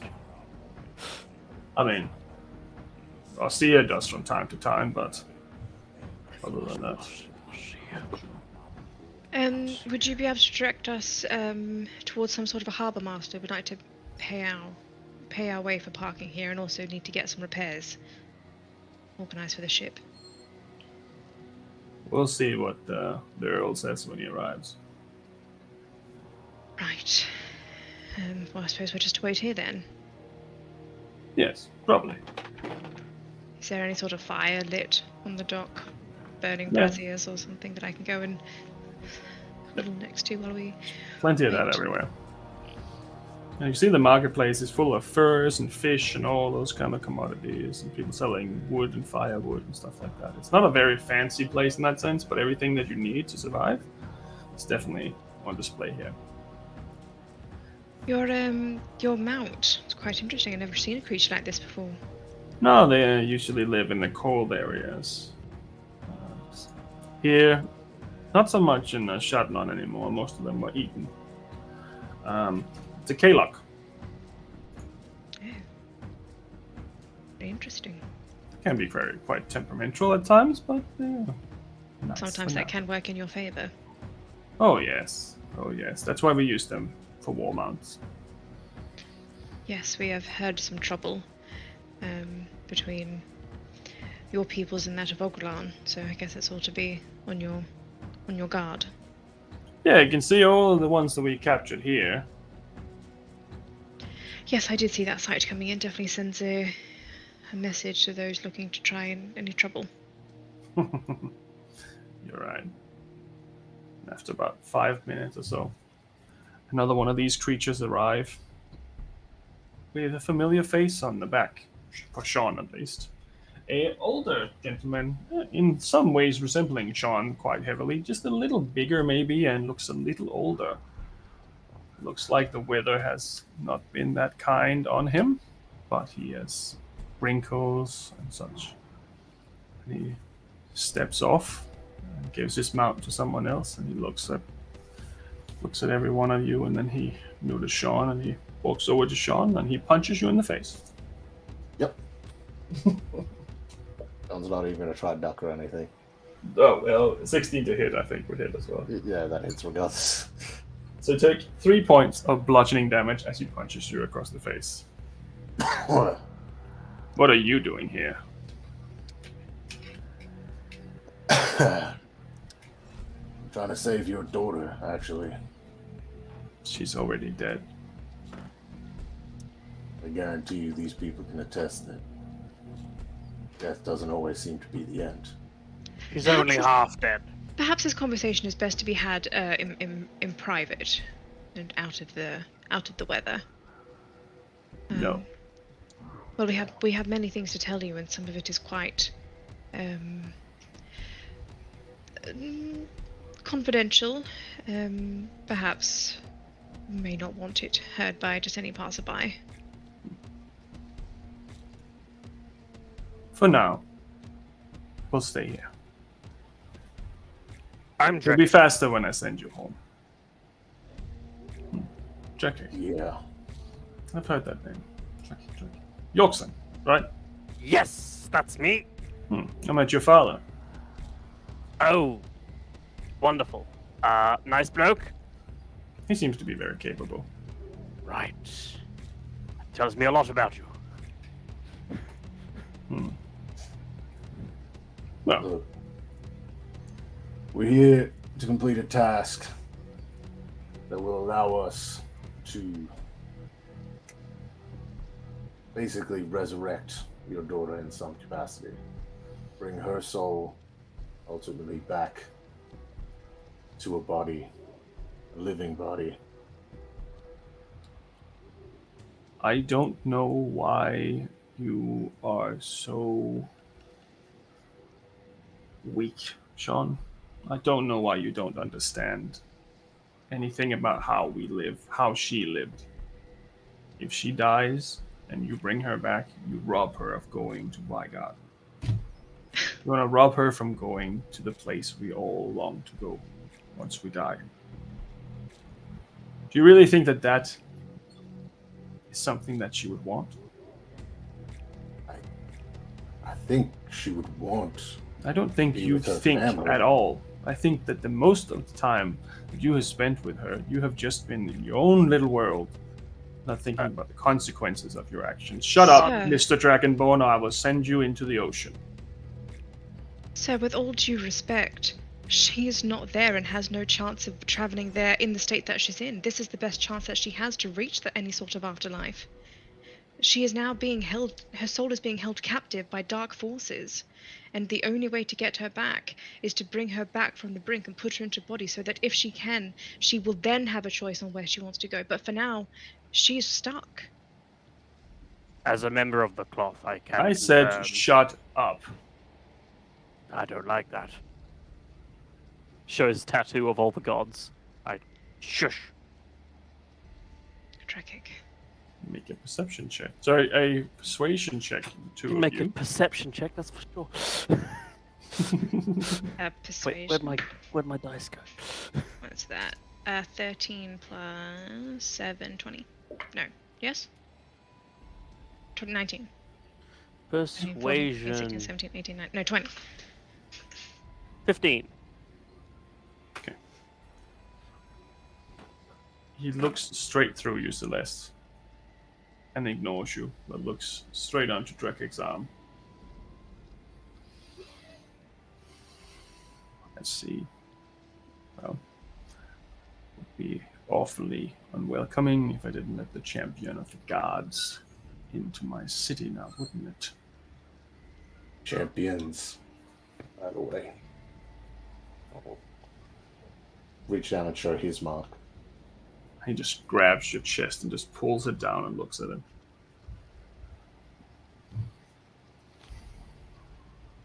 Full of surprises, aren't you? Yeah, you ain't even seen half of them. Right.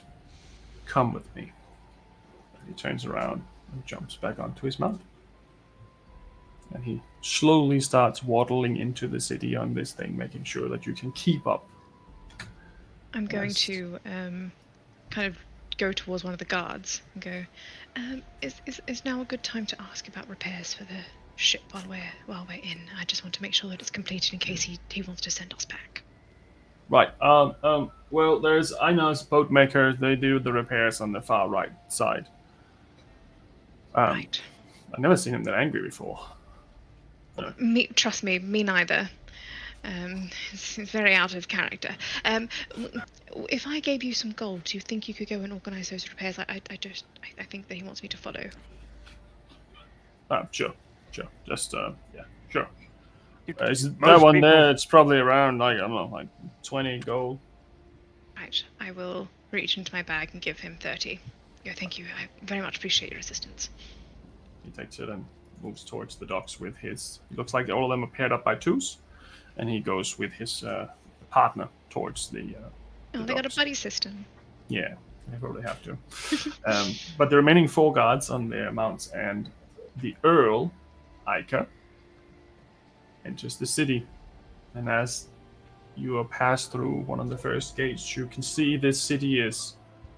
It's just massive, but it's mostly like just ordinary, what should I say, like farming houses and such like that. There isn't any really like, big buildings or anything like that.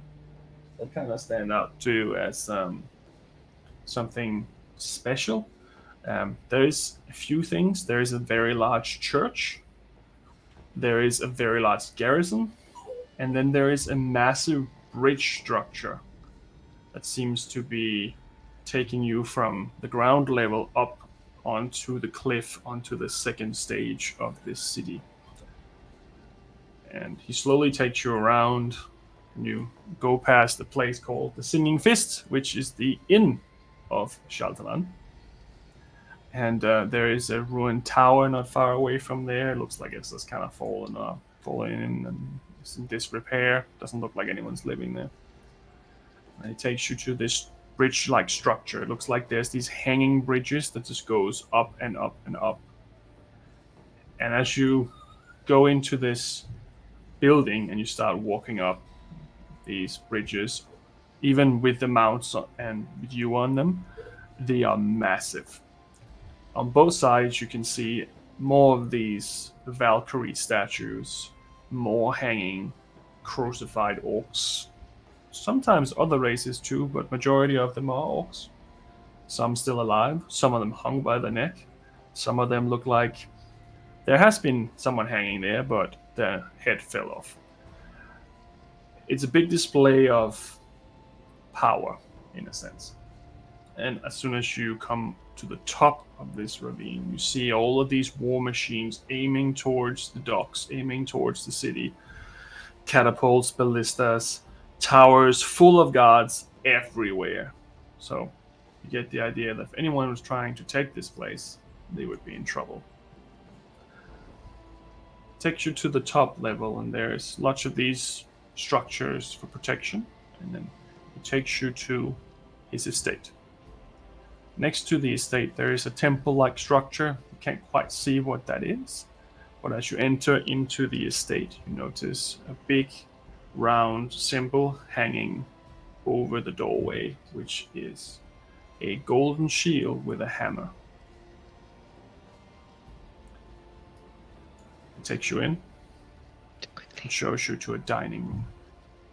And that golden shield with the hammer, is that religious iconography, or does the hammer sort of look like depictions of a certain hammer that we're looking for?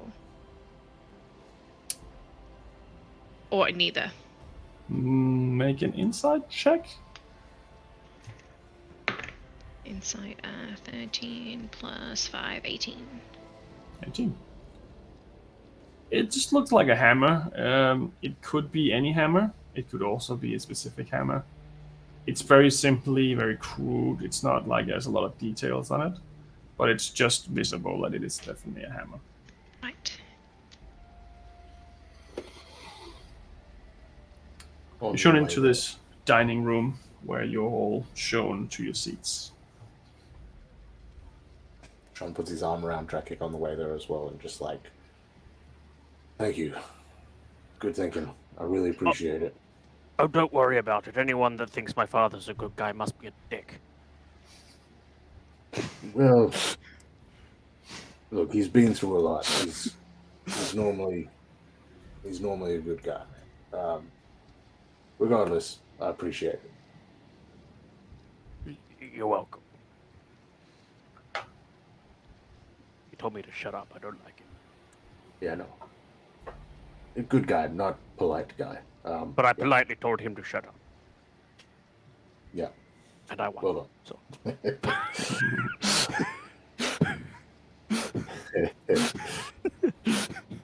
Drakic being wise but dumb.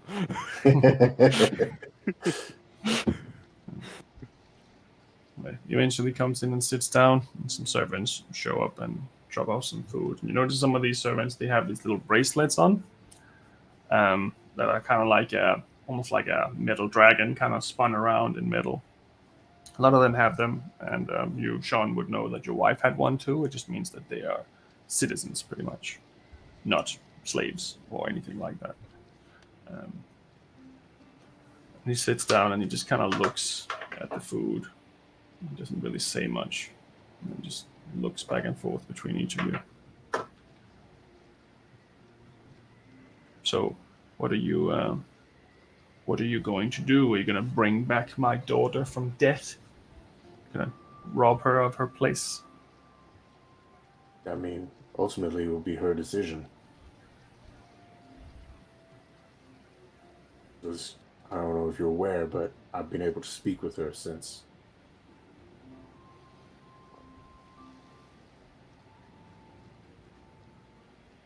That sounds preposterous. She's dead. Look, I can't make any guarantees, but especially because the more she seems to do this, the harder it seems for her to be able to hang on, but... Then let her go. Why do you keep tormenting her then?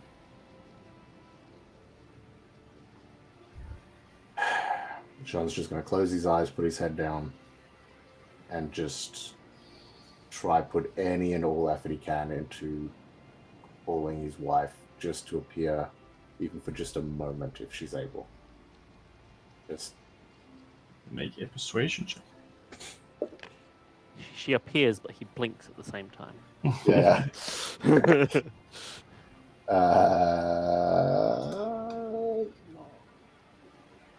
Wait, what's my persuasion? There we go. 10. Okay.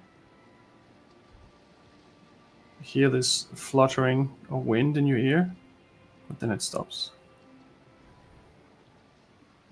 That's all. Well, like I said, it'll be her decision.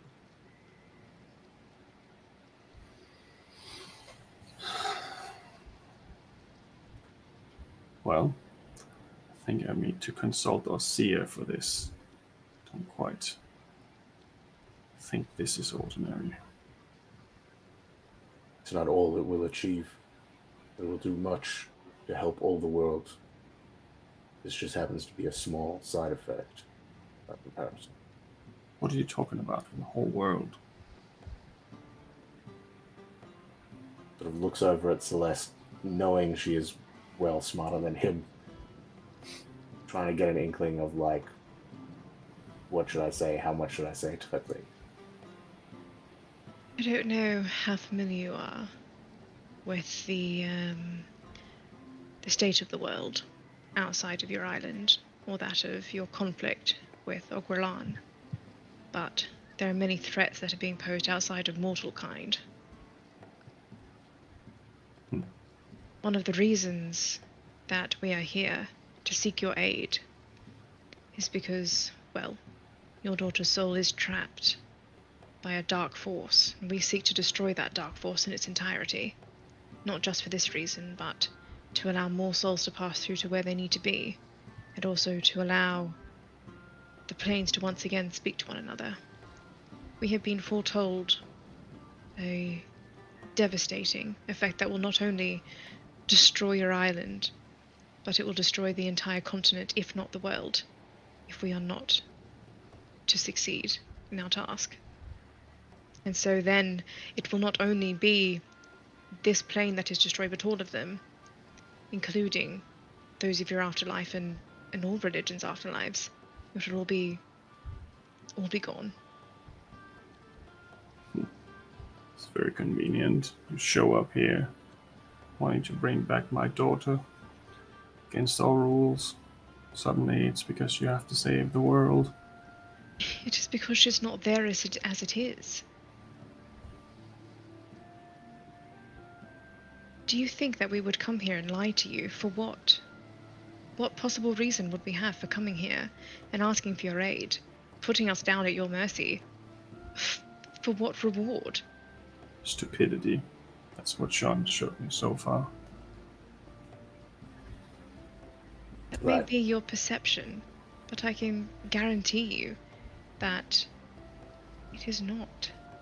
I don't know how much of the world or how much of anything that you've seen beyond these walls, but our cause is greater than you, greater than all of us, any of us, combined or separate. Stupidity has nothing to do with it. It is all to do with honor, loyalty, and I'm sure out of all things you can understand that. Where's Sterling?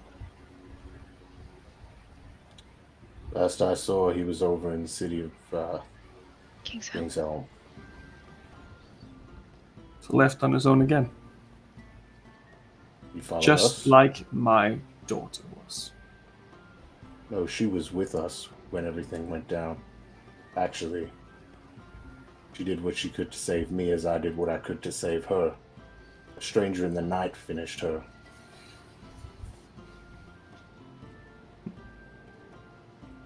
What do you want to say, Mr. Dragonthorn? Oh, yes, I just wanted to say that I've seen Jean's wife's spirit, and that's not great, as you know, because she should be in Yigard at this point in time. So I am trying to get to the bottom of that myself, and as a man of the cloth, and also the chosen of the gods, I believe this is a very important task for us to be going on. And I'm just gently raising my hand so that I can not get told to shut up again.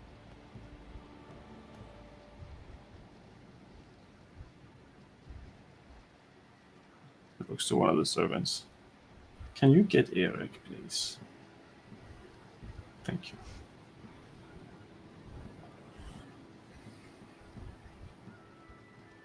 Seems as though your penchant for underestimation extends beyond Jean. We have had the privilege of meeting Derlin, your grandson, and with pleasure informing that he is more than capable at this point of taking care of himself. He has grown to be a strapping and very capable young man, and he has also, from what I believe, found love, which I believe is all we can hope for.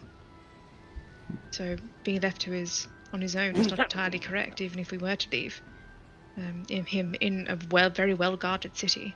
But he's with a woman. Very well. If anything happens to him, I'll blame you, Sean. By all means, I'll blame myself too. Good. If it makes it any better, Jean's already died once.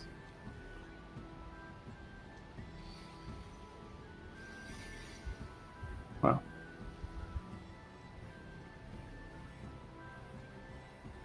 Don't quite know what to say to that, because you didn't stay dead, so once again you defy the laws and rules that I live by, but I know that you're not one of us, and you never will be. Not by me. Last I saw, it was you who left this place, ran away, came looking for aid from others, and I was the one who helped. So, I don't want to be one of you if that's how you're going to act. In fact, I think your wife was trying to be more like us. Or my wife.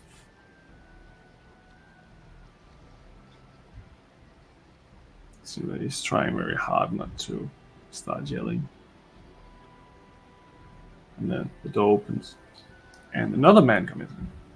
He has a little bit of thin hair, not long, a long grey robe, and he looks like a tall, thin man. Dark paint on his face, a little bit of white across his forehead. Hello, my friends. I'm Eric. You can call me Silver Eric if you want.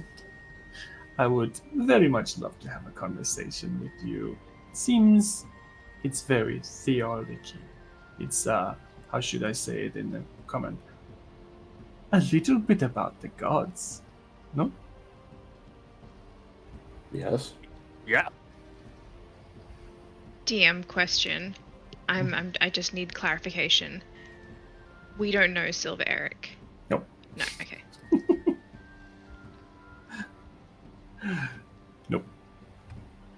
Or know of him. No. None of you would have known of this individual. I would very much like to have a conversation with each of you, if possible. And Earl, you need to fuck off. Thank you. And you see that he just nods and walks off. As soon as the elite kind of leaves the room, I just go, I like you. Thank you. I like you too, Mr. Dragonborn. Anyway, and he sits down in the Earl's place and starts eating his food with his hands. So, first question. Why are you here? We've come, I mean, from your point of view, I guess we've come to save the world. That is beautiful. The world is always in danger. What is it in danger from this time? The apocalypse, I suppose, to put it simply.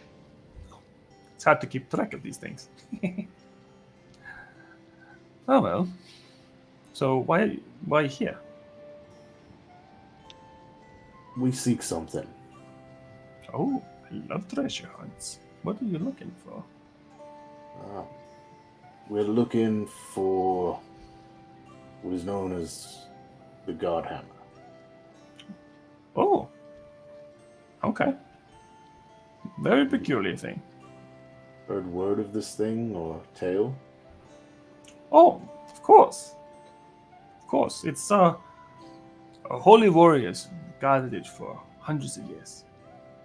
The Serpent God. The Serpent God. Yeah, they protect the cave where it's kept. In safety. Or they did so for a very long time until they didn't make it. Oh? However, if anyone's stupid enough to go look for it, it will be a journey and an endeavor on its own. I mean, I guess we're already on one of those. I was going to say. Serpent God was specialized in watching over this treasure given by the gods. And as they are no longer there, there's no one there to protect you. There's no one there with their magical flair to destroy these evil creatures that live within. We got magic right here. Well, may not be enough. These creatures are especially hard to kill. I mean, are they stronger than the big fish we have on our boat? Right. I did see that one. Well done. Can I have the eyes? How much? Look, I'd say yes. I think they are the thing that's not intact. Oh, one of them is. It's only one that's been Oh, retrieved. right. One of the eyes is no longer a full eye. That is a shame. But I'll take one. It's good for certain things. How much you want it for? Or, is there information you're keeping from us that you would trade for it? I do not keep secrets. That's not my way. Oh, I tell then how all much the gold? secrets. That is my problem. Ah, good. Why are you treating the Earl's chair as just like your own plaything? Because I can. Fair enough. Well, For, I can give you 10 gold for it. Well, rather than that, we would appreciate your assistance in convincing the Earl that we need access to the lands and to allow us safe passage and perhaps aid. And then we'll be more than willing to part with any parts of the fish that you require. You know, you're being smart, little lady, because yes, you're right. I am here to determine if you're allowed to walk any step into Itna or not. Currently, I'm still not quite sure what's going on here. I heard many different things from when I was outside eavesdropping, and one of them was about your wife, Sean. Yeah. What is going on with her? Well, she seems trapped. Her soul seems caught somewhere between the realms. And, I mean, we've managed to find a way that we can bring her back to the land of the living. Or potentially destroy the source of this trap. Free her to move on. Interesting. Do you have any proof of what's going on with her, or any of this? Do you have any magic that pertains to this situation? Don't have much. I mean, if you're able to see into my memories, I don't know if you're capable of that kind of stuff. I can show you. Thought you'd never ask. Gets up and walks straight over to you, Sean. Oh shit! Yep. I wasn't Think expecting of a this. happy place, my friend. And he puts both his hands on your head, and you can choose to let him see everything, or you can choose to roll a wisdom saving throw if you want to not show him something. Good fucking question. Sean should be used to having people in his head by now. Yeah, that's why I think Sean's thinking back to the times that Ingwe has been in his head. I think Jean will resist at first, but if he gets a sense of where this person's looking and he feels that they are looking for things to help and not just going like, I'm going to look for everything, then he might just release and let them look at everything. So he's going to try to resist it first. So you feel that he's looking at anything pertaining to this situation with your wife, and to anything pertaining to the situation with your tattoos, with both the gods and the other one. Okay. So depends on if you wanted to resist that, but he's looking into those three things. I'm going to roll for it. So I'm as uncertain as I think Josh. Sean. Josh. Josh is very uncertain. Yeah, Jean's gonna let him see it all. But So he just stands there for a second, and for everyone, it just looks like he's looking into your eyes, like to check if you have like anything in your eyes. It looks very mundane, and it could be like some kind of hoax doctor, but at the same time, he's doing it almost like in a pattern, so it looks like he's doing something for sure. After that, just very curious. Huh. Very curious. I see. Well, if that is the case, then she is not on the way to Vigar, which means that she's not technically dead yet, which means that we can resurrect her without any problem. And now you understand the conundrum. Oh, I understand many conundrums. Your dad's a dick, by the way. My dad? Yes. I've met him a few times. He's a bit of a douchebag. I like you more now. I try. And he spits in the food. I could probably convince him to let you go. It's a big journey, though. It's very dangerous. You'd have to probably crawl over a mountain, to be honest. We ain't got any other choice, I feel. Fortunately, we did come well prepared for mountain travel. Perfect. Well, Would this mountain happen to be up near Ogrelan? No, you're on an island right now, my friend. Oh, good. So we're not that... good. As long as the journey's on the island, it's not that long. We've been far longer. Well. Oh well. I think you're safe for now. I think... for now, we need to talk to the other Earls to make sure that they agree as well. It's not just up to him. It'll take a day or so to get some of them to at least send word. But I can go visit and help you. We appreciate that.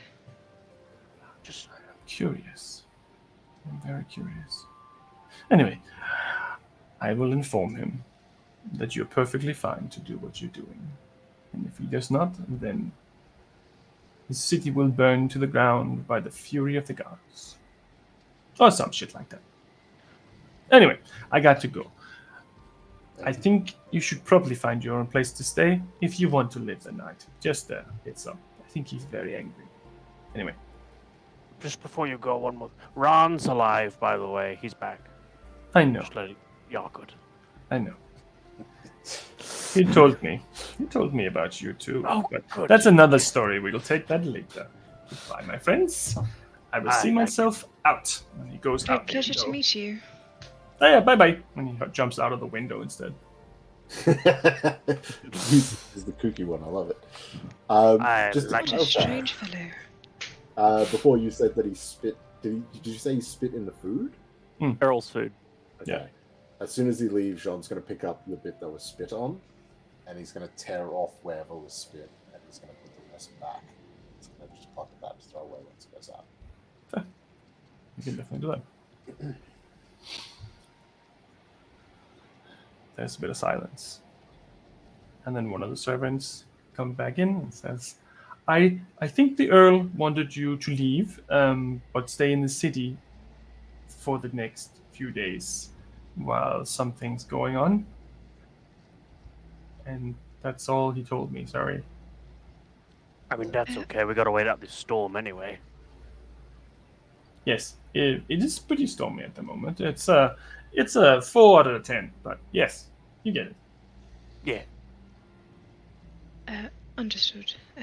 Could you recommend somewhere to stay for the evening or for the next couple of days? The Singing Fist is a good place to go. It's the only place that has, how should I say, place to sleep, if you want to sleep. You can also go and get something to drink if you want. The old garrison is open for drinking as well, but so is obviously the Singing Fist. We get a lot of that here. Thank you for your help. No problem. See ourselves out. Yes, please follow me. He takes you to the door of the Ica mansion, and I am going to drop a new map in Discord. Maps, Off. yes, map. Shaltaland. And then it is time for us to have a little break. Oh, yeah. Oh, new places to explore. So I think you can see on the map the palisades on the back wall, how many of them there are. Yes, just a few. It is cogent. Very well. So we were up at the Earl Ica stage. Is that Yes, correct? so it looks like that little gate in the middle of there in the top, that is what leads you into the country proper. You can obviously go around the outside, but you have to like go through like a wilderness way. Yeah. But it's built like a fortress. Dope. Okay. Let's go on a short break, and we'll be right back. Oh, yeah. Bye. Catch you soon, folks.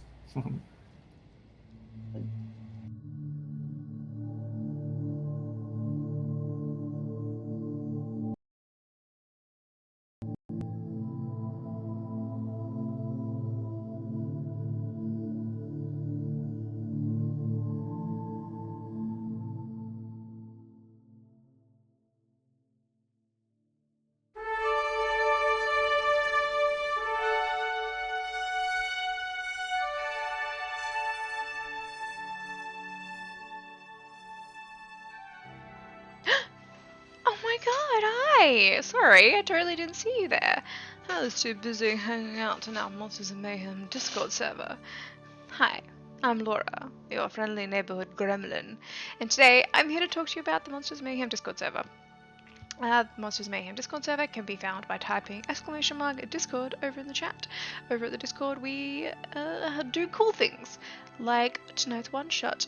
That's right, the cast from today's one-shot were plucked from our Discord like an orphan off the street.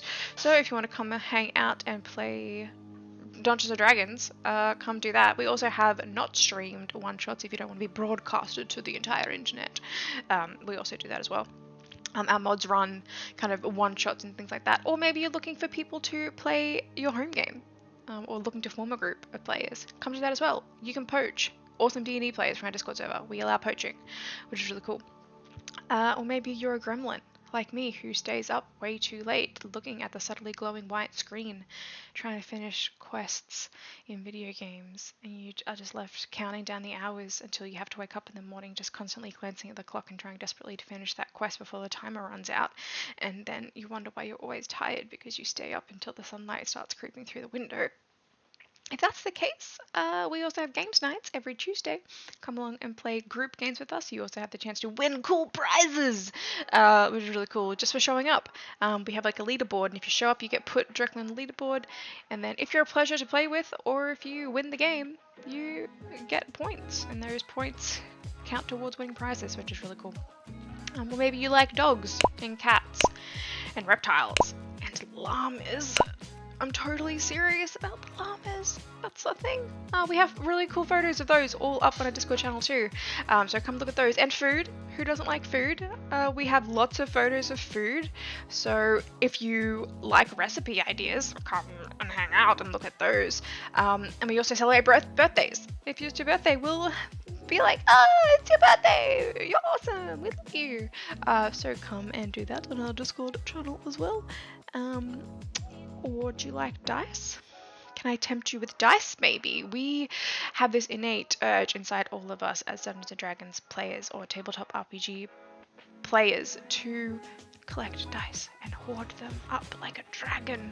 And we post photos of those hoards and really pretty dice and links to where you can buy them if you want to strain your bank account. So come do that if you want to be tempted to blow your life savings. Maybe you play Dungeons & Dragons and have a really cool character concept, or tabletop RPG, really cool character concepts, and you want to share those character concepts with people who will totally nerd out with you about those. Come do that. Or maybe you have a home game and you have this really cool plot point that you want to talk about. Come do that. We really want to hear those stories as well. Just don't let Tom hear any of them because we don't want to give him any ideas, because for reasons. So yeah. come hang out in the Discord server. Lots of really cool people. We're all really friendly, and if you're not friendly, you get a ban. So it's moderated, it's really active. Come hang out with us. We really want to hang out with you. So yeah, do that. Hang out with us. That's it. That's the ad. That's all I have to talk about. I mean, I can keep talking if you want me to. Do you want me to keep talking? I can. What can I talk about? I can talk about that. Oh, that weird growth that I found living under our kitchen sink. That's a cool story. Oh, or I can tell you the story about how Tom found rats and they were like stealing his forks, which is apparently a true story. Like the fork thief. That's really cool. Or I could talk about the time in the campaign where we realized that the big bad evil guy all along was actually this guy named...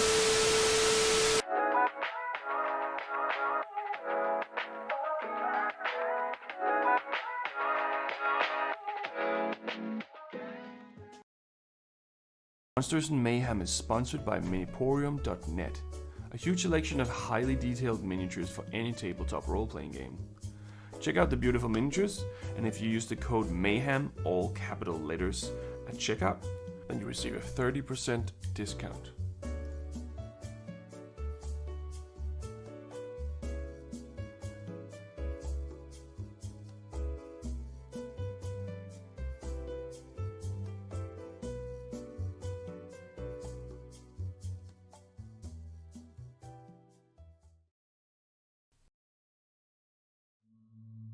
The following ad read was written by artificial intelligence, also known as AI. We here at Monsters and Mayhem do not endorse any outlandish or nonsensical statements as written by this robot, but we hope you enjoy nonetheless.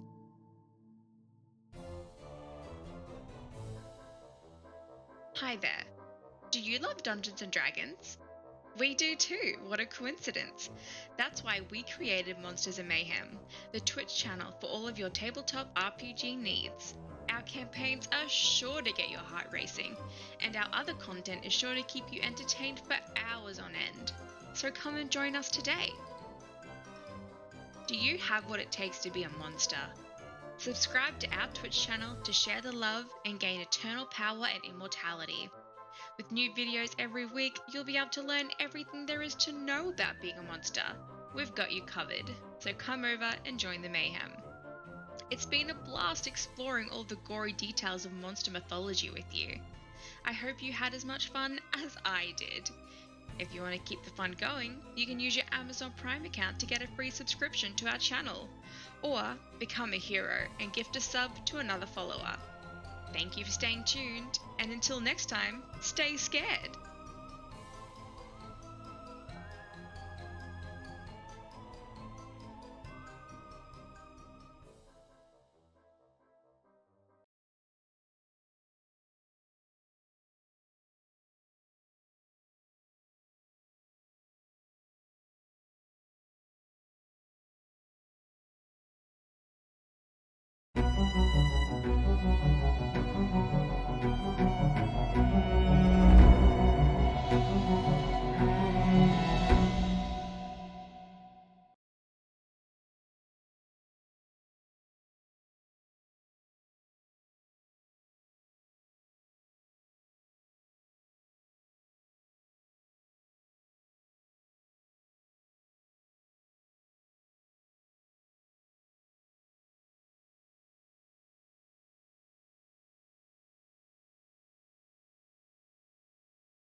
A battle map, but it's a city map this time. We're fighting the entire city. To arms, boys, to arms. Bring it on. Take on all of it now. So to show off a little bit, there is a city right here where they have landed, and then Yeah. there is even more city to it. Showing it all in one picture is just a little tricky, unfortunately, but city nonetheless. Whoop. Yeah. Do we know? Would we have seen like the singing fist and that on our way? Yes, you walked straight past it, pretty much. Cool. Okay. Sweet, sweet. So we would have seen it. That's the one next to the fallen down tower. Yeah, King Fist. And the other one they mentioned was the old garrison, right? Which was... Yeah. That's just listed as a garrison on here, or is that its own separate location? It's called the Old Garrison. It's towards the right Oh, side. right. Yeah, spot it. Got it. Sweet. Okay. Hell yeah. All right. So what would you like to do? Well, should Ah. we try and find some lodging for the evening? Yeah. I think that we need seems to nice. go to the Singing Fist. That sounds like another brawling place to me, but Well, I mean, perhaps they we'll both get kind of do. That's true. All right. I remember seeing Yeah. it on the way here. If we want to go to the senior office, I think I can make our way back. it's like right in the middle somewhere. Yes, we pass it on the way up from the docks. Right, let's go. So you end up walking down the massive bridge, the massive hanging bridge once again. You can see that there's spikes in the ground in case anyone tried to actually invade. They would be easy to push straight into the spikes underneath, several hundred feet below you. Is there any remnants of anyone being impaled onto these spikes? Just out Yes. of curiosity? Oh, good. Yes, there's a few there that looks like they probably were thrown off. Some of them look like they still have their hands tied on the back. These bodies and kind of the orcs and things like that, are they recently deceased, or do they look maybe a few weeks old, or are they kind of really rotting? It's a mix. Oh, good. It's a mix. Smells Of, Some of lovely them are here. still alive. Pleasant yeah, some of them are drive. still alive. Oh, God. Yeah. Slowly make your way down, and you go to the Singing Fist. It's a bit of a long house as they're called, and it's fairly big. Like from in size, this is quite big actually, and it seems like there's a lot going on the inside at the moment. There's a lot of yelling and cheering and various different things.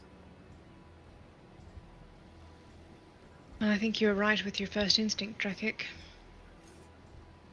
It's in the name. Not my Well, name. no. Well, I'll let you two Oh, lead the no. way. Our resident champion fighter. I think. Off you go. Yep. All right. Look out for seating and point out if I find anything others before going to the bar to get around drinks. Any what? Sorry. Seating. Seating. Yes, so there is plenty of seating in there. It's these very long tables that everyone's sitting by. It's not just small cubes of like 4 chairs and such. It's like, oh, there's probably room for 10 on this, and then people just sit with people they don't know and such. There's a lot of people singing and dancing. There's a few people singing and dancing on the tables at the moment. In the corner, there's a few people throwing axes at targets and throwing daggers at targets and stuff like that. There's some slingshot little... I would call it games, but it's not like you're winning things. It's not something you do towards with someone else. If you have like some kind of beef with them, you can settle it that way instead of beating each other up. There's a lot of shields on the walls everywhere, and the majority of them do have that hammer displayed on them. Most of them are orange and red, but there's a few of them that are green and black and blue and white and such. So there's some other clans representative in some way, at least in here, but there's a lot of different people, and there's a lot of what looks like women sitting in the corner that looks like they are waiting for customers, so to speak, but they are not quite as extravagantly portrayed as one could assume they would be in the parts of the world where you're from. It is more of just common clothes, and they're just hanging around where the musicians are.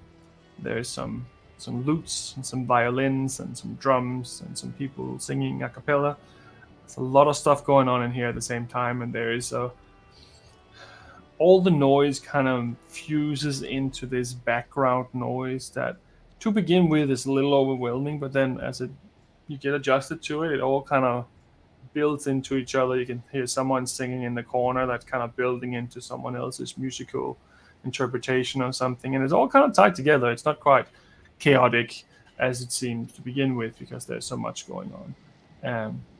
But yeah, it is warm. There's plenty of room, and there's a lot of people having fun.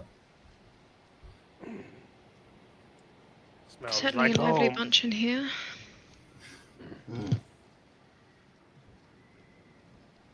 We You should, know- No, you go.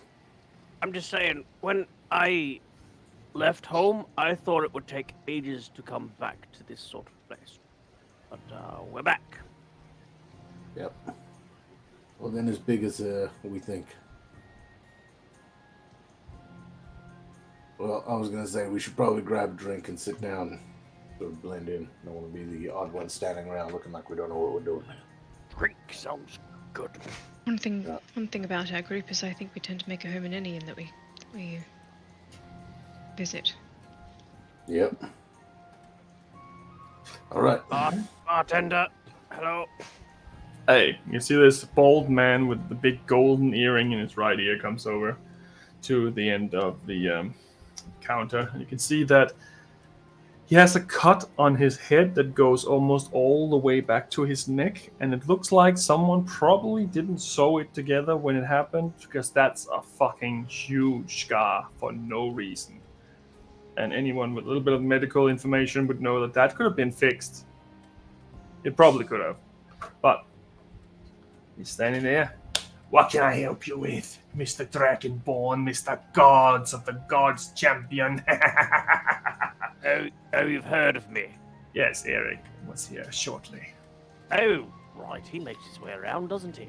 Yes, he does. I would require some ale. Please? Some ale. I know what you mean. He Yes, takes you an do. entire keg and puts it on the counter. That is exactly what I was asking for, my friend. This is some. There's also a lot. Depending on what you want, Mr. Chosen One. Maybe you should show everyone how good you are at drinking. I can do that if you want. Does it come with a reward? You get to throw up in the pen outside. I love it. Hey, everyone. The chosen one of the gods is gonna drink. Is anyone gonna challenge him? You see this big guy come over, and he's probably 2 meters. He's pretty freaking big, and he's human. And he looks like he's just built for destruction. And he sits down next to you, Drekig. Hello, Dragonborn. My name you is doing? Paul. I am gonna drink you under. Good luck. We'll see. All right. All right. Celeste will place her hand on Drakik's shoulder and kind of lean in. Just go, we're trying really, really hard to make a good first impression, so please don't pass out too quickly, will you? And I'll give you a D8 bardic inspiration. Right, I still had your one from the boat. It only lasts 10 minutes, so... Oh, good. So, no, I don't have your one from the boat. First Constitution save for Drekig. Oh, Constitution saves. Oh, what a baloney. Where'd my dice go? Ah, there they are. What were you saying, John? No, all good. I'll hold it for a moment. No. 25. He seems to be on par with your drinking abilities at this moment. Next. Look Round. at this Dragonborn. He's the chosen of the gods, and I can still keep up. What is this? Oh, I start slowly. Don't you worry. Maybe you should have another sip of your sippy cup. And he takes a big swig. Another Constitution saving throw. 33. He seems to not have this one go down as well as he thought. But he's still hanging on. Like, oh, you're doing a little bit better now, huh? Ah, yes, they can't knock me out that easily. I have worldwide experience with drinking now. Ah, Well, Let's see if we can top it up a bit. Opens a bottle of some unknown liquid and he pours it into both yours and his drink. Let's see how we go now. Another one. Easy. Drink.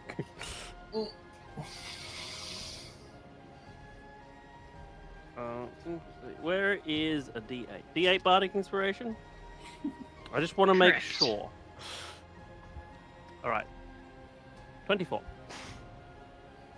He looks at you, and then he doesn't look at you anymore.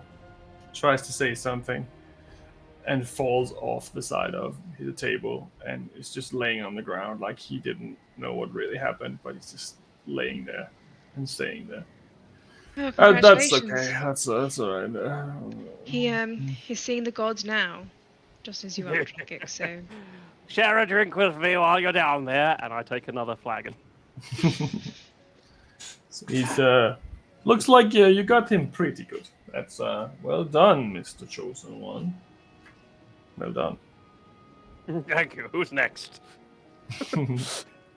What was right. that, by the way? Oh, I don't really know. It's just a mix of whatever is left. Pretty good. I'll have another. Very well. Here's another one. What about you, Mr. I don't know your name. Mr. Talking to me? Hmm. I'm happy with just a regular old ale. Just take my time with it. Here's an old ale. Regular. Just kidding. We don't have anything old here. It gets drunk way too fast. Ah, I get you now, right? It's party time today. Everyone is drinking and having fun. Yeah, I can see that. Celebrating something, or Oh, it's just another successful raid, I think. Lots of orcs yeah. on the wall today. So some of the results of that. That sort of thing happen on the regular, or Oh, once a few times a month we go raiding if need be, or if we answer the call of other of our allies, we go and deal out some damage. right? And you got allies all over it now, or Oh, mostly- Itna is united into one, but when orcs come from upper land to try to spread their disease, we send them back to the depths of hell where they came from. And sometimes we go and raid them back. And that's the fun ones, because they don't normally see it coming. They're coming in from over the waters, Yes, right? indeed. Although maybe there were some factions over here. Oh, no. We all united. We have to be, or we would never work. You, I mean, this may sound like a wild one, but you guys seen any white dragons around here by chance? White dragons? Not off the top of my head, no. Unless you're talking about the bow of a ship. No. I ain't talking about no bow of a ship. I'm talking full-on gnashing teeth, scary motherfucking white dragons. No. Not off the top of my head, but, I mean, you never know. It's wilderness out there. Well, keep an eye open. I heard word that there might be one. Interesting. I will kill it with my axe. Yep. All right.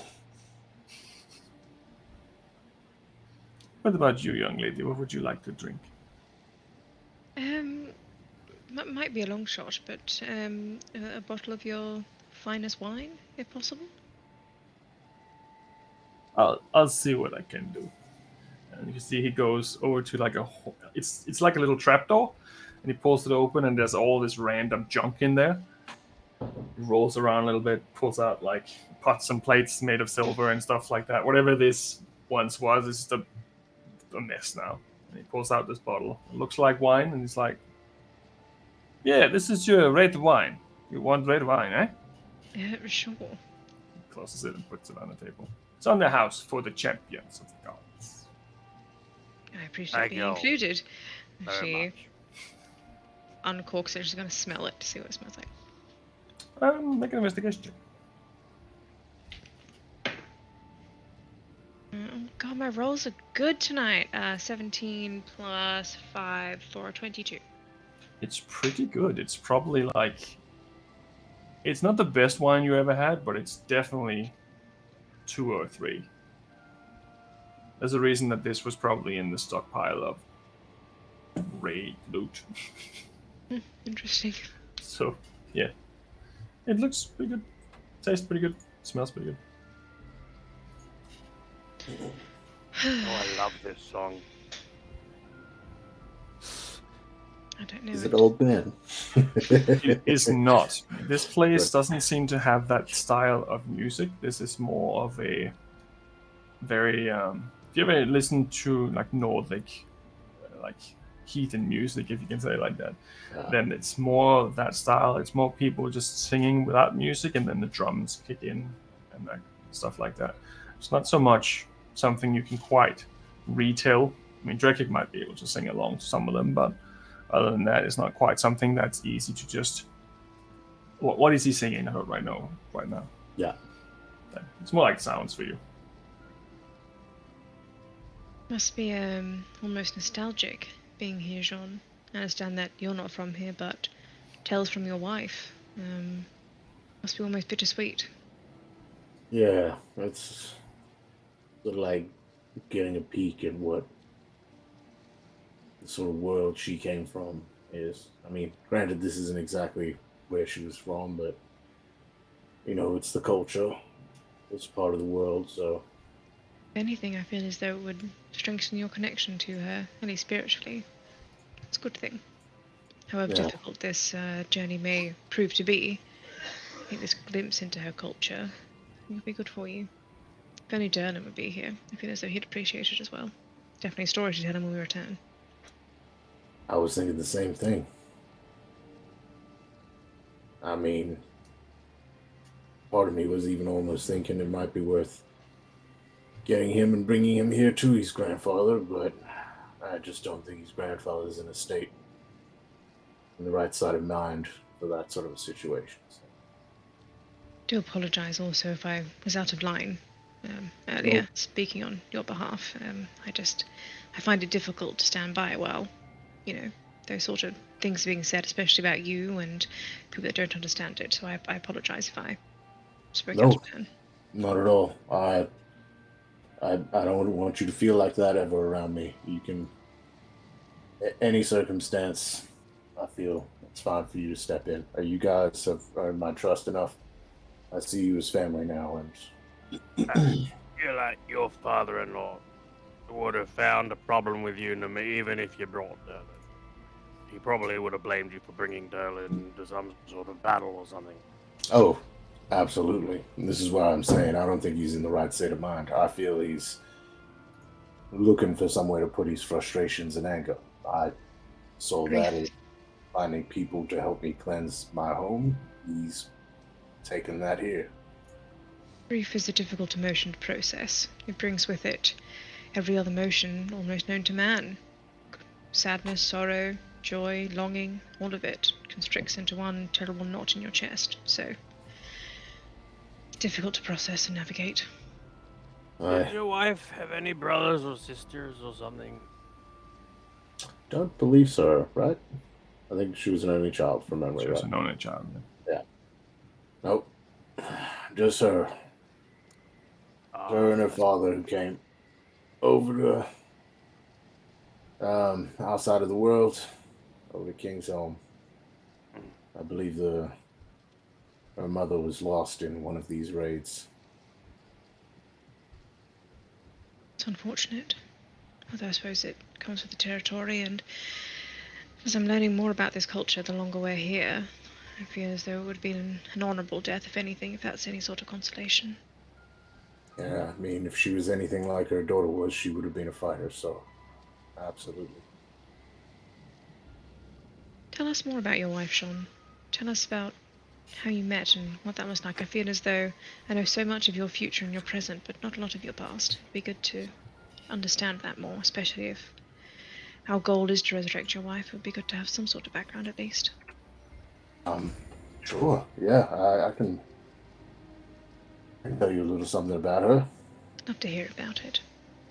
as Chirok is opening his backstory. It can be a time lapse if you prefer it to be a... Time lapse. Flashback. Yeah, we can say he explains it in better detail. But yeah, so Jean sort of talks about the fact that where he grew up on the farm, he was away from the city, he used to take things in for his family to go sell things over at the big city.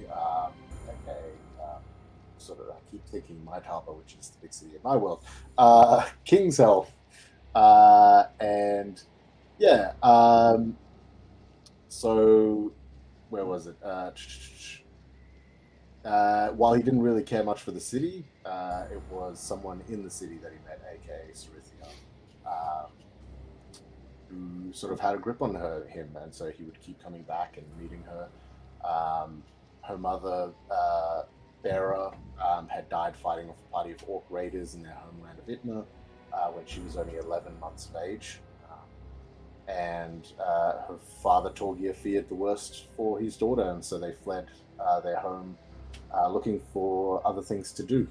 He was trained in sort of blacksmith work and that sort of stuff, and he sort of had a bit of a temper, which is clear, and so didn't get along with a lot of people, so they often went from town to town to town until eventually they settled, and where was it? Sarithia, on her 6th birthday, I believe it was, basically said, hey, we got to stick around here, and so they stayed in, Loch Siebel, it wasn't Kingshelm, Kingshelm was the sister. And then, yeah, they grew up there being blacksmiths and working on shit, and that's where Jean met her, and they fell for each other, and then eventually they got married and had a kid, and decided to go live out on the farm, where he went, and they stayed there, happy, healthy, moving things around, visiting his sister on occasion and all that jazz. The father-in-law was still down in Loch Siebel, so they'd visit him. And then, yeah, then his home was attacked. And that's when everything went awry. And I feel like Jean would get a bit quiet after that, but yeah. Sounds as though you gave her a marvelously fulfilling life, Sean. And I'm sure that she's grateful for that even now. Thank you. I'm hoping. That's all I wanted, was to give her whatever she could want. Somewhere for us as a family to live safely, quietly. This is why I want to get down to the bottom of whatever the hell happened there, because it just came so suddenly and so out of the blue. Seeing whatever crimes and wildness would happen in big cities, I thought farms were safe. I thought being out there, I mean, besides the odd animal, but you deal with them. They're no worse than a thug in the street.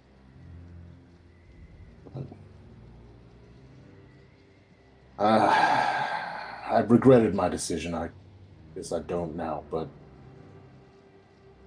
learning that nowhere is really safe.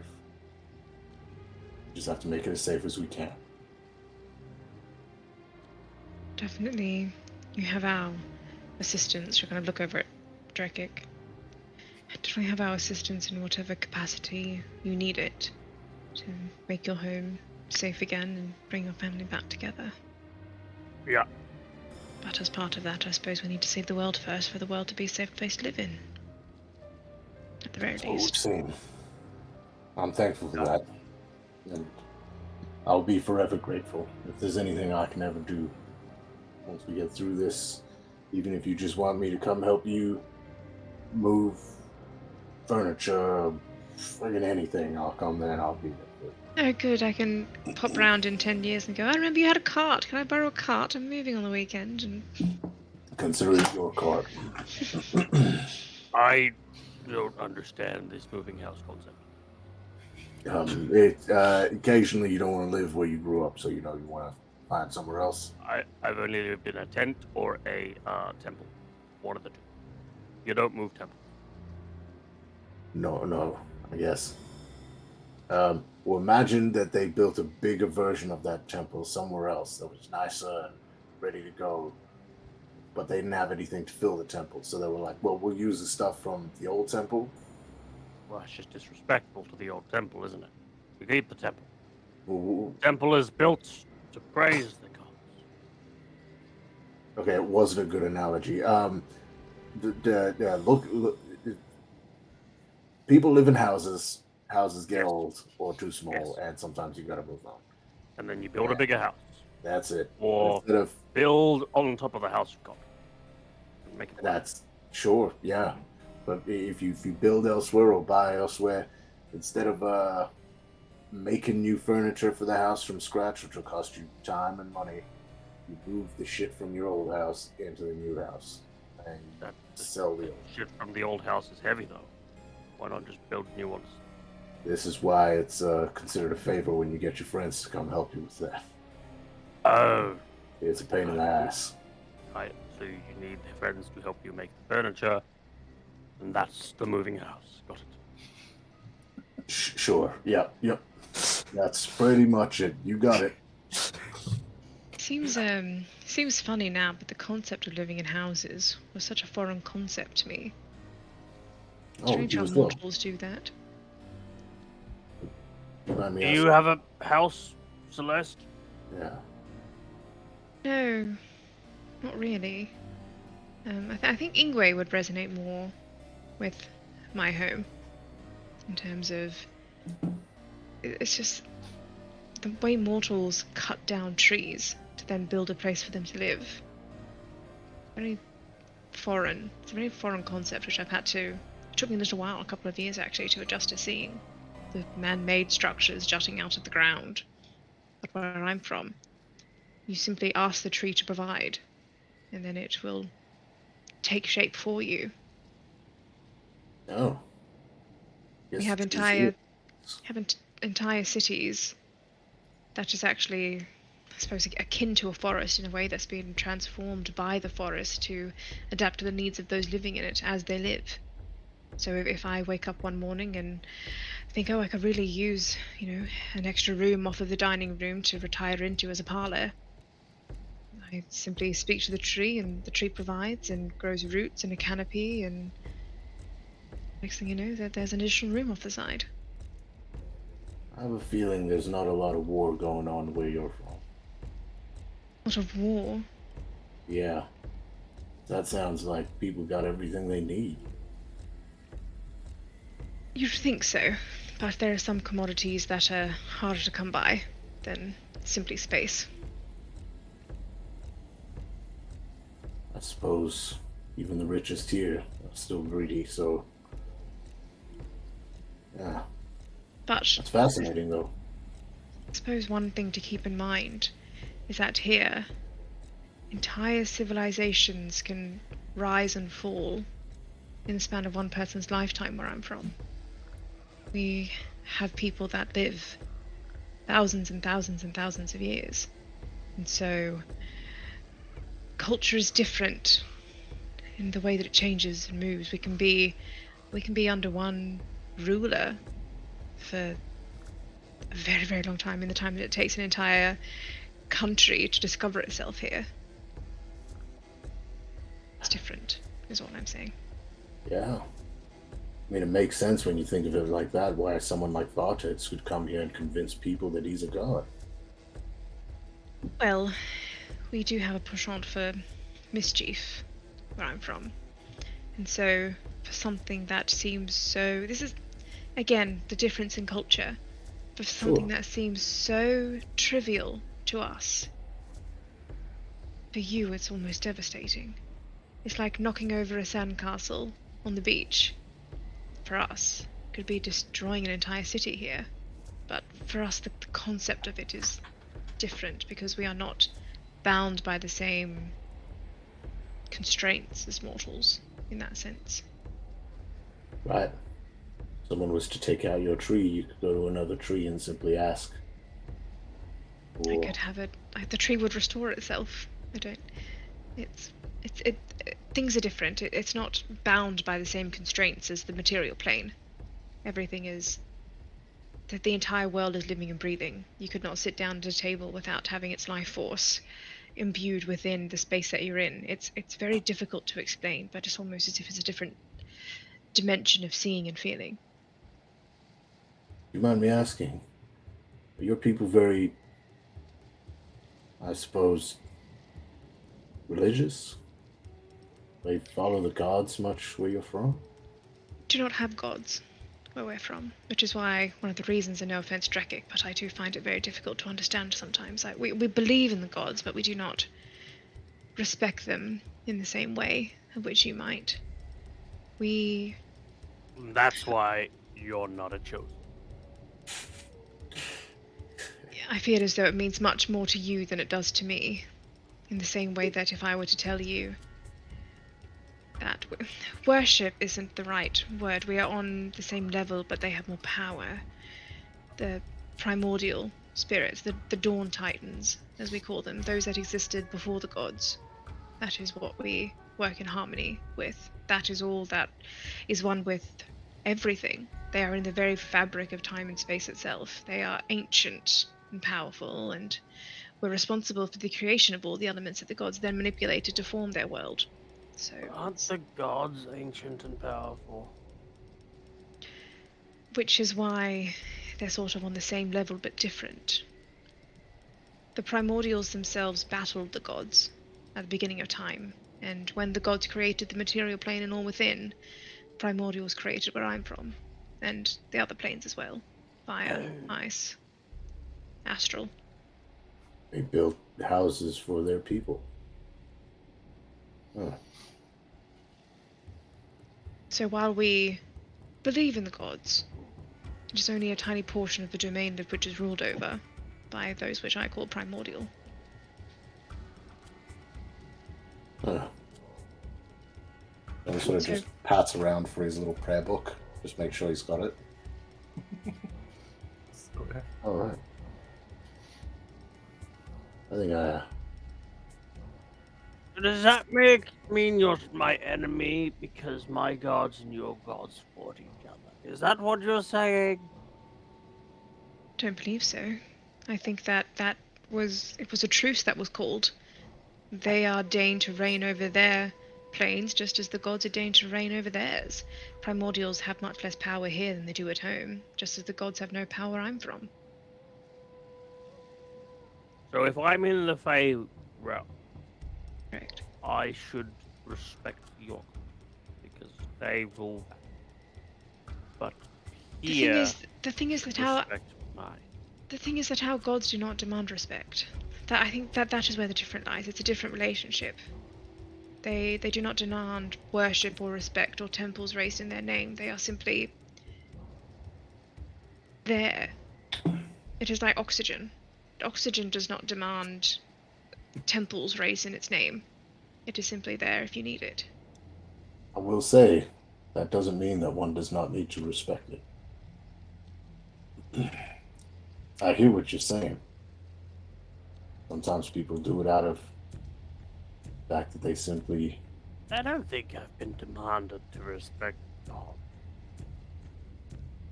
But your respect of the god is what grants you power. Is it? I believe so. I kind of guess so, but at the same time, I'm not being forced to do it. But if you were to turn your back on your gods and forsake them in that sense, I would imagine they would withdraw their power from you. I'd never forsake the gods. They've given me so much. Therein lies the rub. But, again, it's different. It's almost incomparable.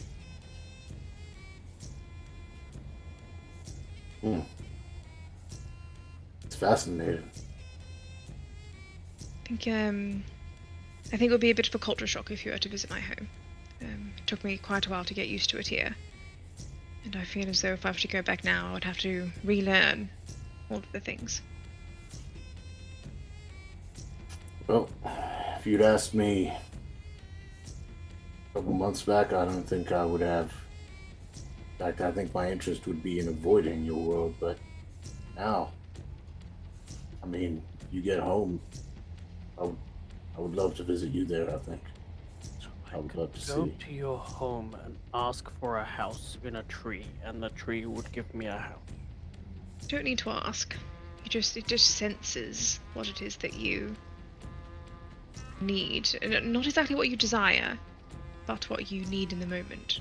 But yes, So we could go there, and it could give John his wife back. there's only so far that sort of reach can go in terms of pulling things from other planes. It's not quite as simple as that. I'm confused. I think we need another drink, is what we need. Maybe organize rooms for the night. Yeah. I'll go Agreed. sort out rooms, and I'll get them drinks sent over. Yes. Sure. I'll give you some drinks, my friends. What would you like? I guess it's whatever they were having before. Sure. I'm gonna hold there. I got some reading to do tonight. We're also looking for rooms. You guys Sure. ever provide any? I can get you 3 rooms if you want. Yeah, 3 will be enough. How much Sure. is that going to set us up? We'll start by just tonight, and we'll see how things go in the morning. 3 gold, please. All right. Do you need any special amenities in any of the rooms? Like A bathroom in one of them. Sure thing. We can definitely do that. We have the special skybox of rooms. All It'll right. be another extra gold, though. All right. Sort of 3 about to put his money away. Pulls out another coin. You know what? Fuck it. Here's another gold coin in case. That way, if anything we need to ask for, it just covers the expense. Sure thing, my friends. Anything for you. Well, here is your numbers, and he gives you 3 keys. 1 is 5, 3, and 7. Sweet. And 7 is the one that is the one with the bath. 5, 3, and 7. This is important notes. Sure. Well, I have to write it down now because you're doing it. God damn it. I mean, I got it if you want to ask. Super important plot point.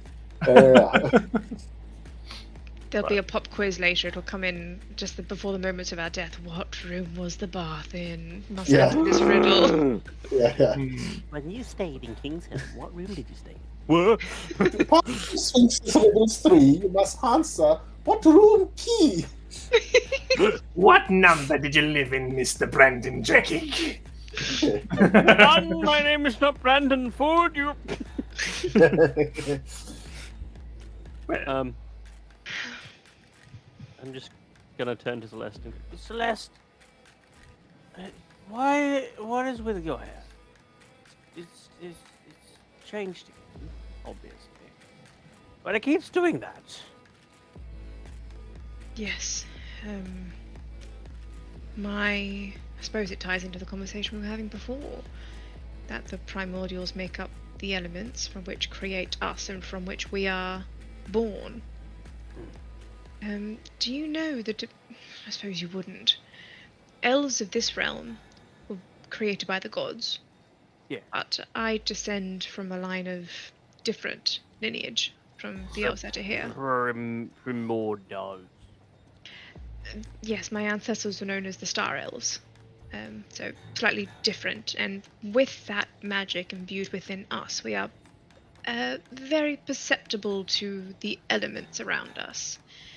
And as temperatures change and the atmosphere and pressures drop and rise around us, our temperaments are changed, in which is reflected in our appearance also. Right. So if we were to change with the season. Yes, well, not necessarily seasons, but more so climate. If I was to go to somewhere that was hot and arid, I think you would find not necessarily the volcano, because the area around it is different. But if we went to Sahani, for example, But last time you came, were you white the first time I met you? No. was I white? Yeah, well, did you all have blue hair the first time I met you? No. You had red. Yes. You had red hair. Correct. But, like, this is the same climate, isn't it? It's much colder here, and because the seasons have changed so entirely since then, since we've travelled here, I think the colder it's gotten, the more washed out I've become. And I'm very susceptible as well to the weather, so as it gets colder, the more I just want to stay inside and keep warm and sleep, akin Like to that that. of a... Yes. I think you'll be pleasantly surprised, actually, come the warmer months. Will you be more energetic? Is that what you're saying? Yes, I've been known to rise with the sun. Shot's like walking back to the table, tossing keys out. I don't believe that for a fucking second. Well, like I said, to be pleasantly surprised. All right. By the way, that's the one with the bath. I'm taking number 5. Oh, perfect. I hope they have hot water. I need to will take defrost number myself. 3. Right, well,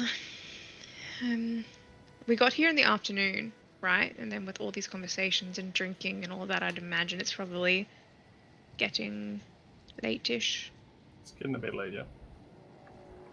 I might retire. Yep. I might join you. Well, not join you, but you know, I go. No, Celeste doesn't like people in the bath with her. Oh, You know that. Slip of the tongue. I understand. All loading. You might do the same. Yes, I might do the same. I Understood. will say, Celeste, after you're done tomorrow, may I also have a bath? Not with... Yes. Thank Alright, well, I'm going to go and sink myself in some scalding water for the next hour or so.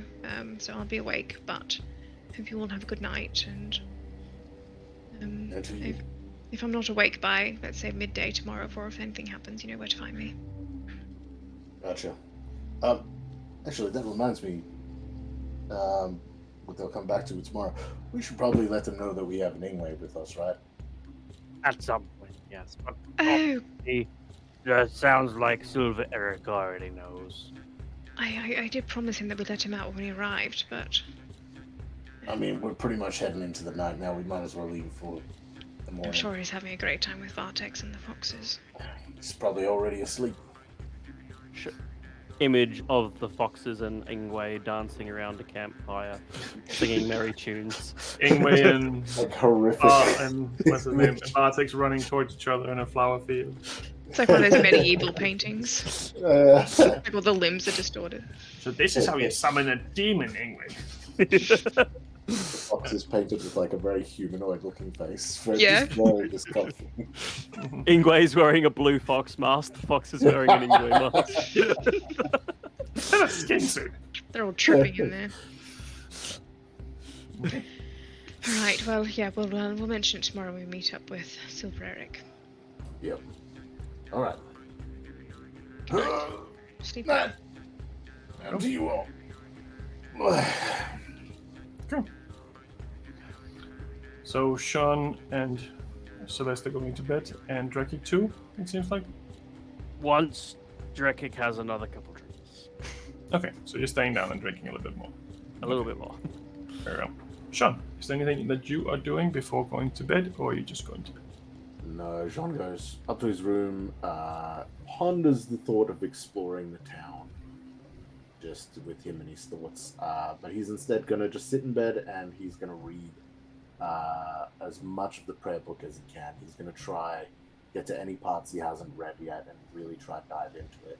And he's going to try see if he can find anything in the book that talks about the beliefs of like the afterlife and those sorts of things within this, and see what the Earl was talking about in that capacity specifically. Try to learn more about that. Fair.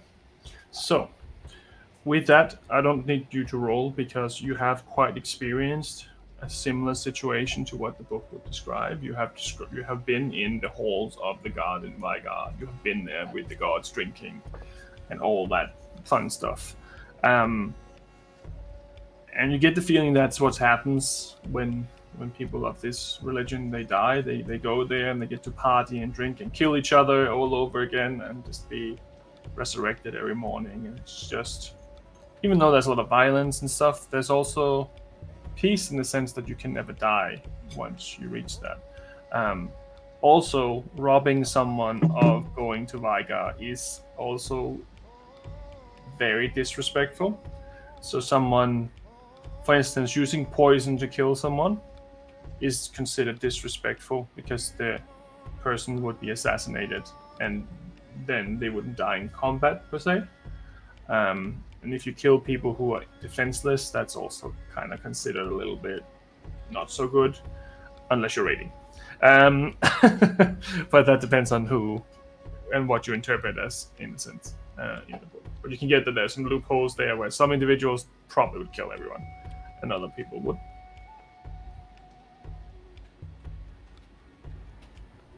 Understood. All right.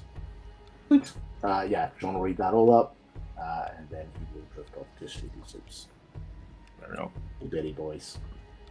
Okay. It doesn't take you long to fall asleep.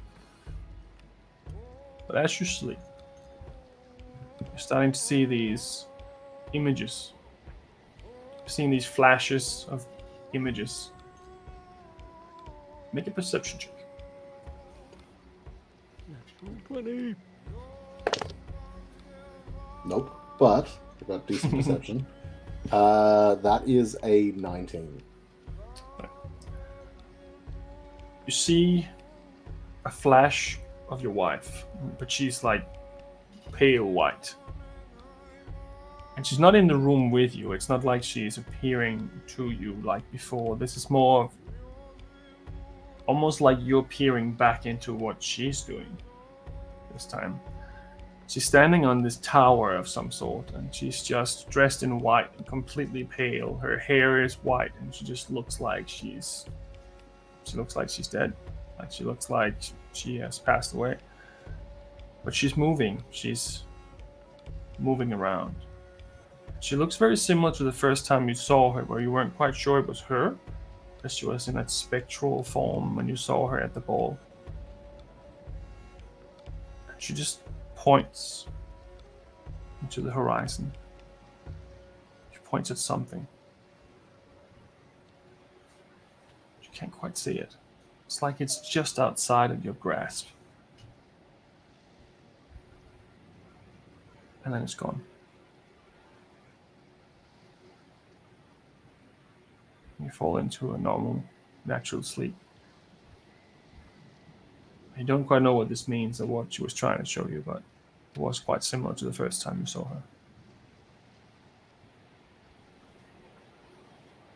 Did I pick up any details of like the tower she was standing on, or anything? Not with your perception check, unfortunately. Cool.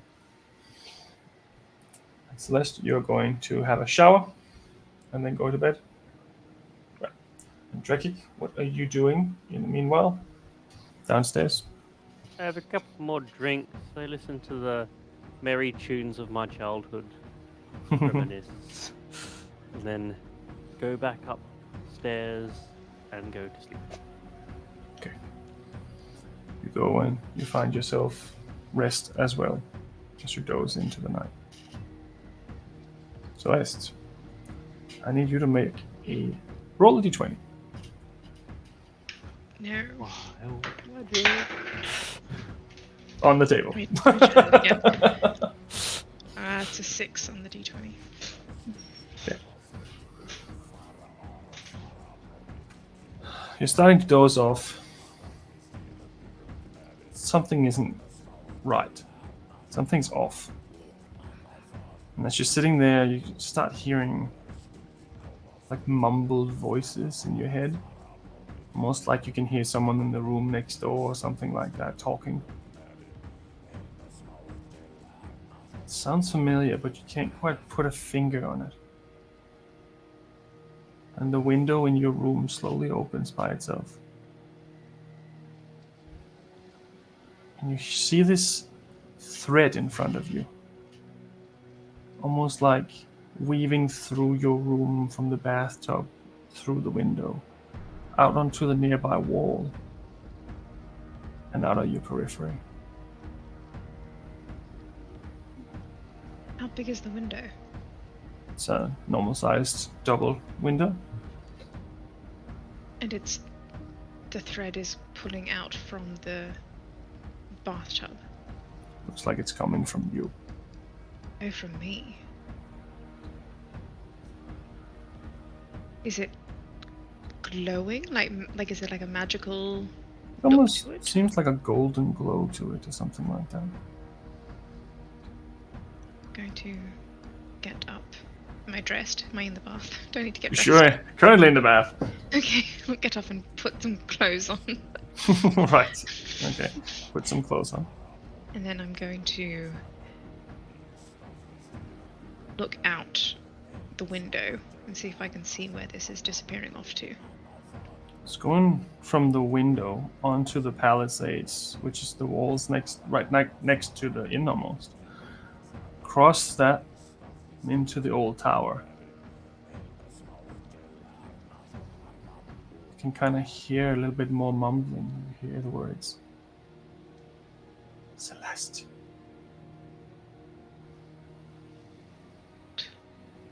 I love you.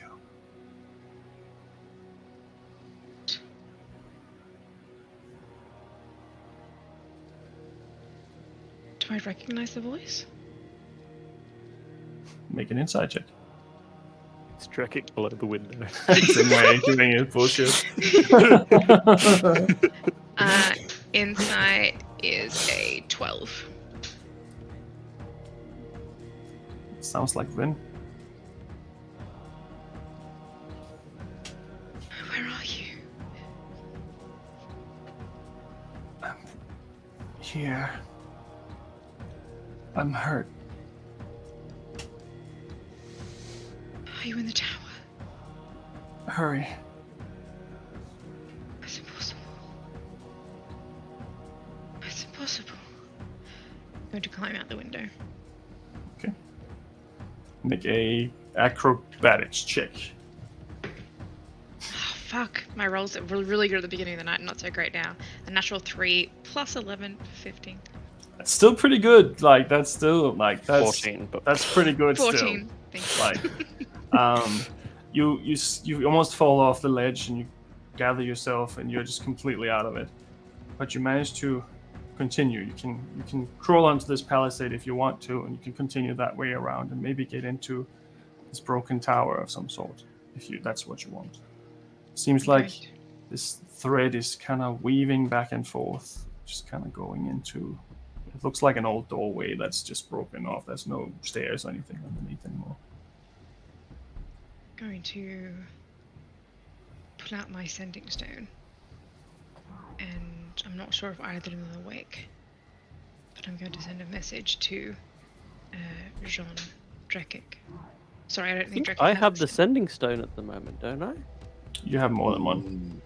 Oh, you've got all of them. Because remember you gave it to me when we were having that stupid conversation? I did, but I believe I did take it back after. Okay. Why don't you have? You should have your own though. No, we I got never 3 had and one. Tam took one. Oh, Yeah. Right. Drake joined Gotcha. after. Well, Ingwer's got number walkie 3. talkies. But yes, it seems like that one of you two would have it, and if you took it back, then Sean would have it. I'll roll easier for it. See if John took it back. 19. 7. You got it. Okay. I got it. Don't forget to get it back. Well, There's something in the tower. Do you remember that tower that we saw? There's something in the tower. I would That's- say for the purpose of this, you probably wouldn't touch your sending stone or have it nearby enough to hear that while you're sleeping, though. No, probably not. Probably like in my pocket or something. Yeah, probably in the equipment at least. I wouldn't say that you're close enough to use it. Have it on yourself while you're sleeping, that would be odd. But I can look back towards the inn. Shit. Okay. I'm going to follow the thread. Just go as I'm walking. It's impossible. It's to be a trick. so you're crawling across these palisades. You're manage to get into this entrance of this tower, and there's a little staircase going up, but everything from there and downwards just collapsed, which is why it's no one shooting us. You can see the thread leading all the way up the stairs. Going to try and climb the stairs as quietly as I can and just try and keep an eye and an ear out for anything that could be trying to ambush me. Just kind of keeping an eye on the shadows and an ear above me as I'm following the thread up. Right. Make a perception check. Make a what, sorry? Perception check. 20. Total. Doesn't seem to be anything else than a slight movement from upstairs. Sounds like a chair almost. And the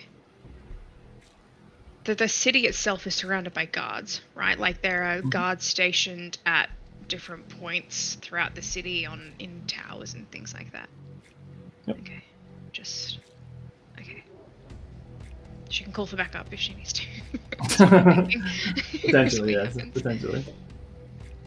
Right. I'm going to try and quietly make my way up the stairs, trying to make as little noise as possible as her hands are like shaking in front of her as her mind is just racing with all sorts of possibilities of what could actually be above her.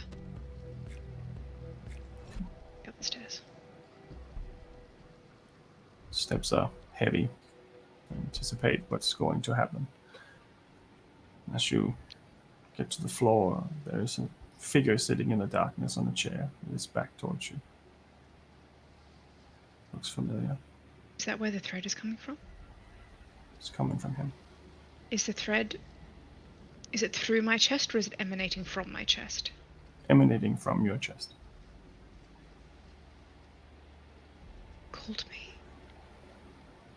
Slowly turns his head. I didn't know if you were real. I thought I saw you so many times. I don't know how you're still alive.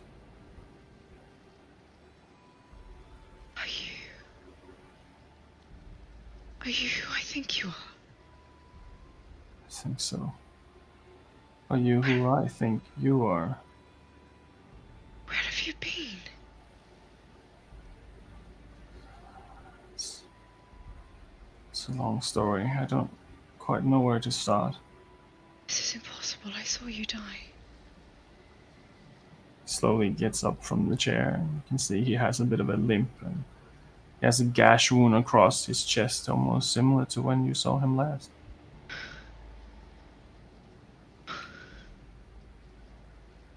What are you? Just me. You're a shade? Shade? I don't know what you mean. Ghost. You don't want me. I don't think so. He reaches his hand up. Take half a step back. What are you doing here? I don't know. Just drawn to this place. Just drawn to you. Drawn to the tower? I don't think so. I don't know. I don't understand how you're here. I sent someone looking for you at the depths of the ocean. There was nothing. I guess that makes sense now. Please, Hurt. can you help? I'm hurt. How? How can I help you? Can you heal me? I can try. As I say the final word in that sentence, I will cast Healing Word at 5th level. Okay. So you reach out and cast a spell. And it does not look like it has any effect. I try again at 4th level. It's not working. Does Does it feel like something's blocking me, or does it feel like it's hitting him, but it's not actually taking effect? It seems like it's hitting him, but it's not healing anything. I don't know how to help you. Well.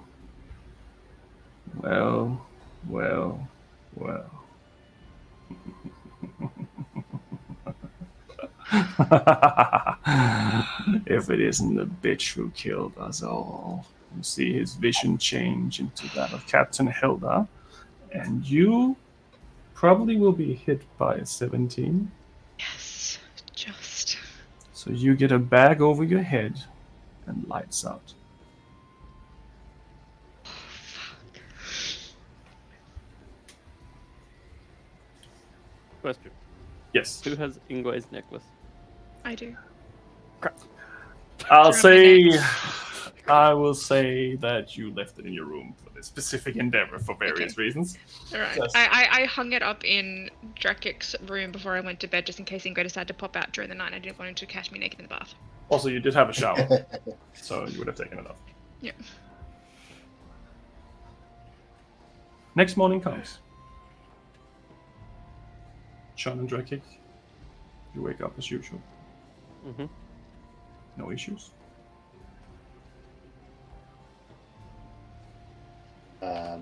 Sorry, I'm finalizing notes.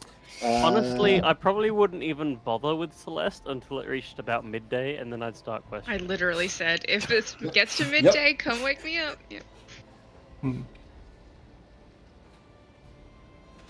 All right, Captain McDouche, got it. Sweet. All right. That was a lot. Hey, how you doing, John? You all right? Yeah, no, I'm doing all right. I did a lot of reading last night, and I think I'm getting a better understanding of everything. Oh, good. How you feeling? You went toe to toe with a few folks. Oh, yep. And I think that's them over there with their heads in their hands, looking like crap. Oh, Drakik, you may have won, but you don't look any better, my friend. Let's get something into you. Let's get some breakfast. I may need some food. Yeah. Let's. All right. So let's at midday, right? Yes. But you'll probably be out by 10. Yeah. Well, I mean, the last couple days on the ship and all that shit. I think we all should have rested, but I don't know. I'm just feeling like I want to be up. You know, I want to take in this. It's already like 7. Let's sleep in. Yeah, I mean, fair. All right, let's go get you some food. I'm pretty hungry myself too. I want to eat some bacon. I want to eat some fucking like My greasy. friend, you've come to the right place for bacon. Let me tell you. All right, let's do it. Get down. Barkeep, we need the greasiest bacon, greasiest breakfast you got. All fat. Sure, I can give you all the fat in the world. What's breakfast set us back for? Don't worry about it. It's on the house, considering you're chosen ones, and you entertained us a bit yesterday. I hear that, but also I want it real greasy. And John's gonna put a gold coin on the table. I gotcha. Right. Real greasy coming up.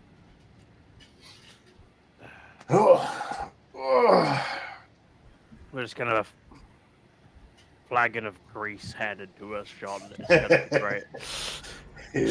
It'll be good. I mean, considering the shitstorm I feel like we're about to walk into, I just really want to enjoy this. Yeah. How do you reckon your father-in-law's gonna handle us today? I think he's in a position where I feel like he's gonna have to deal with us well, and I kind of think that's gonna force him into his old ways a bit more. I'm hoping at least. Did you see the look on his face when he realized you were chosen? That was hilarious. Yeah, I mean, it didn't even dawn on me. I mean, I knew they were like, it's one of those things where you know both details, but you don't connect them. So I was sort of thinking, It's like I know. he went from wanting to hate you so much, but to You're a chosen. Oh my gosh, I need to respect him, but I hate you. But I respect you, but I hate you. It was so good. Bit of a circle. Yeah. Yeah. Well, it was, I mean, good thinking on your, right on your toes. You were there. I didn't even. That's what I'm talking about. I didn't even make the connection. You know, this would have an impact here. Oh, fine. He told me to shut up, so I needed to show him that he was nothing. I mean, and you did your duty. Also, that's the first time it's actually worked. So Yeah, right. As soon as I mean, compared to back in your homeland, they seem to have a bit of a different attitude to it, right? Like there's still a respect to it, but it's sort of handled in a different way. perhaps it's all the Valkyries and things they've got around here. They're more attuned to the way things are, I guess. Right. I mean, it's fascinating. I was reading all sorts of interesting stuff about it, and I can understand why it would be considered such a dishonor to take someone from going to Mount Fygar. Oh yes. Rob them of their death that they so rightly deserve.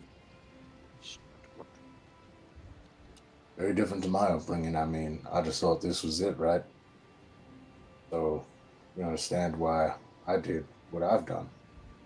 I mean, she always had those beliefs, and I mean, growing up where I did, I didn't think of any of this as real. You know, my father occasionally prayed for, you know, a good harvest and that sort of stuff, but it was like only when things were really shit. I don't think he really believed or put much faith in the gods, or if he did, he didn't show it on a day to day.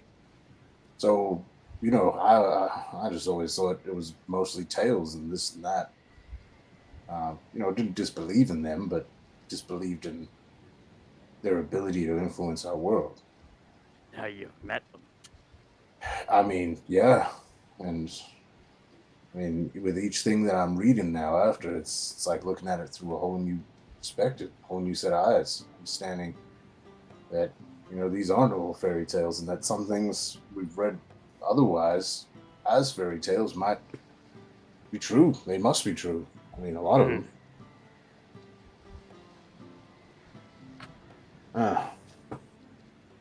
Yeah, you can see my mind's a little more active today. I'm thinking, oh shit, that's why I think I need this grease. Do you reckon when he read your mind, he brought up all those memories again? Is that what's happening?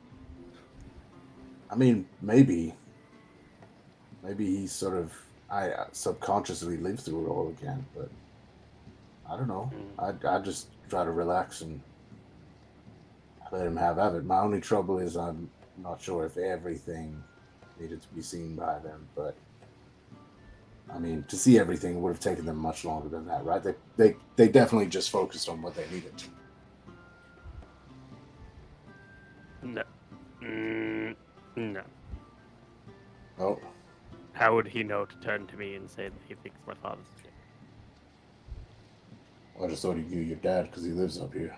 Yeah, but how would he know to turn to me and say that? We just had that conversation 10 minutes before he walked in the door. Didn't he say he was eavesdropping? I mean, we had it before we got there. Right. I suppose, yeah. Well, I don't think that's true. I think you just have that conversation as well while he was in the room. I said it when he was out of earshot when we were walking. Oh yeah, but that was the other person that was in the shots, not him. Yeah, no mind. It's all good. He's a magical seer. He knows all anyways. He's been watching us. He's the what's it, the Fang? The Fang. Fang. Yeah, he's the Fang Master. He's the real Fang Master. Where's this greasy breakfast? Oh, there it is. There you go. Thank you. Shovel it down. Have a good eat. Sure. Throw it back up. Midday, I guess. Yep. Well, I'm gonna go wake her up. I asked for a bath this morning, and it is now not this morning. I'm gonna go kick her out. All right. John, I feel, is like down there and mostly reading the book every now and then. You know, if they were just sitting there and chatting for the day, and but also every now and then he's just like taking notes. I think he's got stuff to take notes on. Copy The book? yeah. And he's got like 2 little pieces of parchment. One to take notes on the storyboard and quick references and all that. And the other one, he's working on rules for his own audience. He's got a little writing something down there, little notes here and there. Fair. We all do it. Yep. Oh. Last. Wakey. No response. Rise and shiny.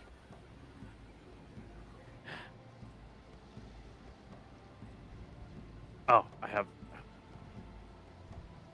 Celeste, it is time to wake up. Stone doesn't. Maybe she doesn't have any. Hello. Who is this? Hello. You're not Celeste. Indeed. You must be the blind dragonborn. Curious. Should I leave you two alone? Yes, please. Don't call us again, ever. Have a nice life. And you hear what sounds like... Whoop.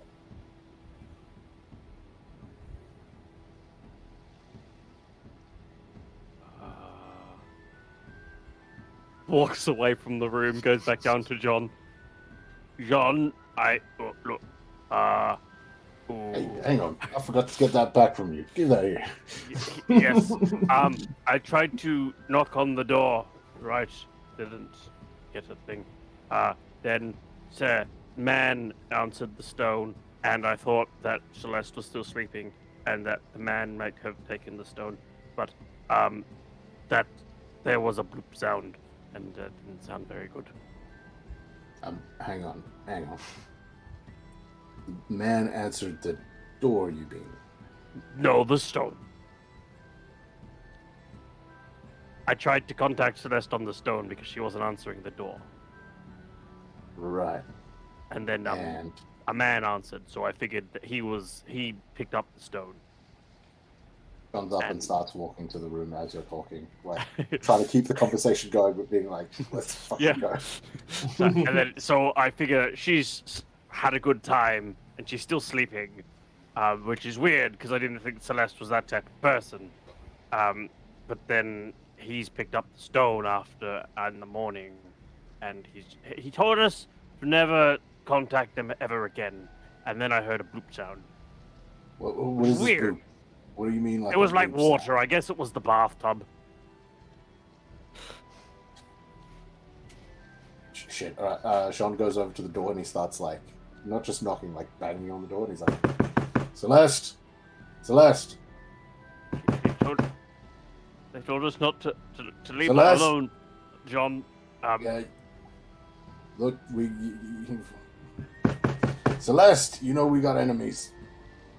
Goes over to the stone. Celeste, you in there? Can you hear me? Oh, response. Takes a couple steps back and is going to try kicking the door. Make a attack roll. Woo! 19. No problem. I'd say that it's not too hard to kick in a door and in like this. It's probably happened a few times already, to be honest. Kick in the door, and there is a bathtub. Fully full of soap and water. Some of her belongings. An open window. Foot tracks leading towards it. But no Celeste. And an unmade bed. Sorry, a made bed. Sorry, she wouldn't have slept in. I cast sending and try to contact Celeste. Okay. Yeah. Celeste, can you hear me? I think you may be in trouble. Please respond. So, for a moment, Celeste. You wake up by the gentle rocking. Familiar sound of being back on the ocean once again. As you open your eyes, you are stuck with your arms stretched out, the manacles on your arms, holding you up in what seems to be almost like a broom T structure of some sort. Seems like something to hold you in position and even walk around with you if necessary. But it is locked down. And you can feel that it's morning. And you can hear chatter, multiple people on the ship that you're currently on. And then you get a message from Drekik. Drekik. I've been taken by bad people. I'm not sure how far I've gone, but stay safe.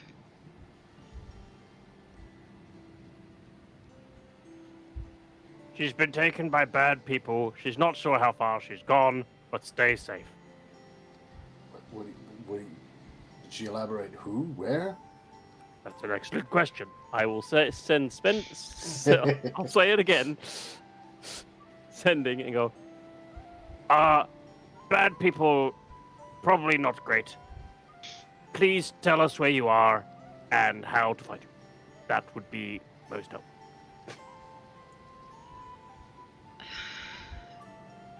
Comedy Hildar.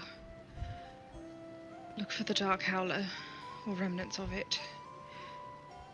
I suspect we're long gone by now, but I can't tell. We're on the water. At least you have a boat. Right. She said, look for Commodia Haldar. No, Commodia Haldar? Commodia Haldar. On the Dark Haldar. Comedy Heldar on the Dark Heldar? I think so. I think that's what she said. Hang on. Let me replay that in my mind. Look for Commandeer Hildar aboard the Dark Howler. Howler. Or A Dark Howler. Amazing. She's on the water. Good thing we have a ship. The door opens, Celeste. Down the stairs come a familiar face of what looks like a very worn down Captain Hildar. Bloodshot eyes, and now that you have a little bit of light, you can better see that he's not quite as you remember him. He looks older and more fragile and unnatural. He has a peg leg now, and one of his hands has been returned to a hook. On his shoulder is his familiar parrot that you've seen many times before, a red Ara. But it too looks off, almost like they're dead in the eyes. His hand is holding something. It looks like a necklace of some sort. Maybe a clasp? I'm not quite sure. Bends down and lifts up your chin. We can't have them listening in on the rest of our journey, can we? Claps on the necklace. I'd like to show you something, my dear. And he grabs a hold of this thing you're attached to and lifts you up, pushes you out the door, still in your T-pose, to put you up on the railing of the ship. You can see that there is not one, but 5 ships. And the one you're on quite at the moment is not the Dark Howler. This is the Bartholomew. And as he pushes you towards the end of the boat, and you see all these people on these ships around you, one of them, the Dark Howler, he pushes you over the railing slightly to see into the water. And as you do, you see the ship blinking back.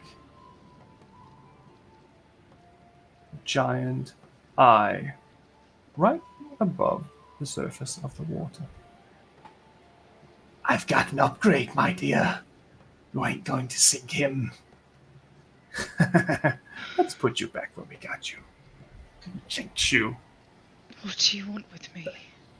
Oh, my dear, my dear, my dear. You destroyed an entire ship and you killed your captain. That is mutiny. And on the high seas, that is punishable by death.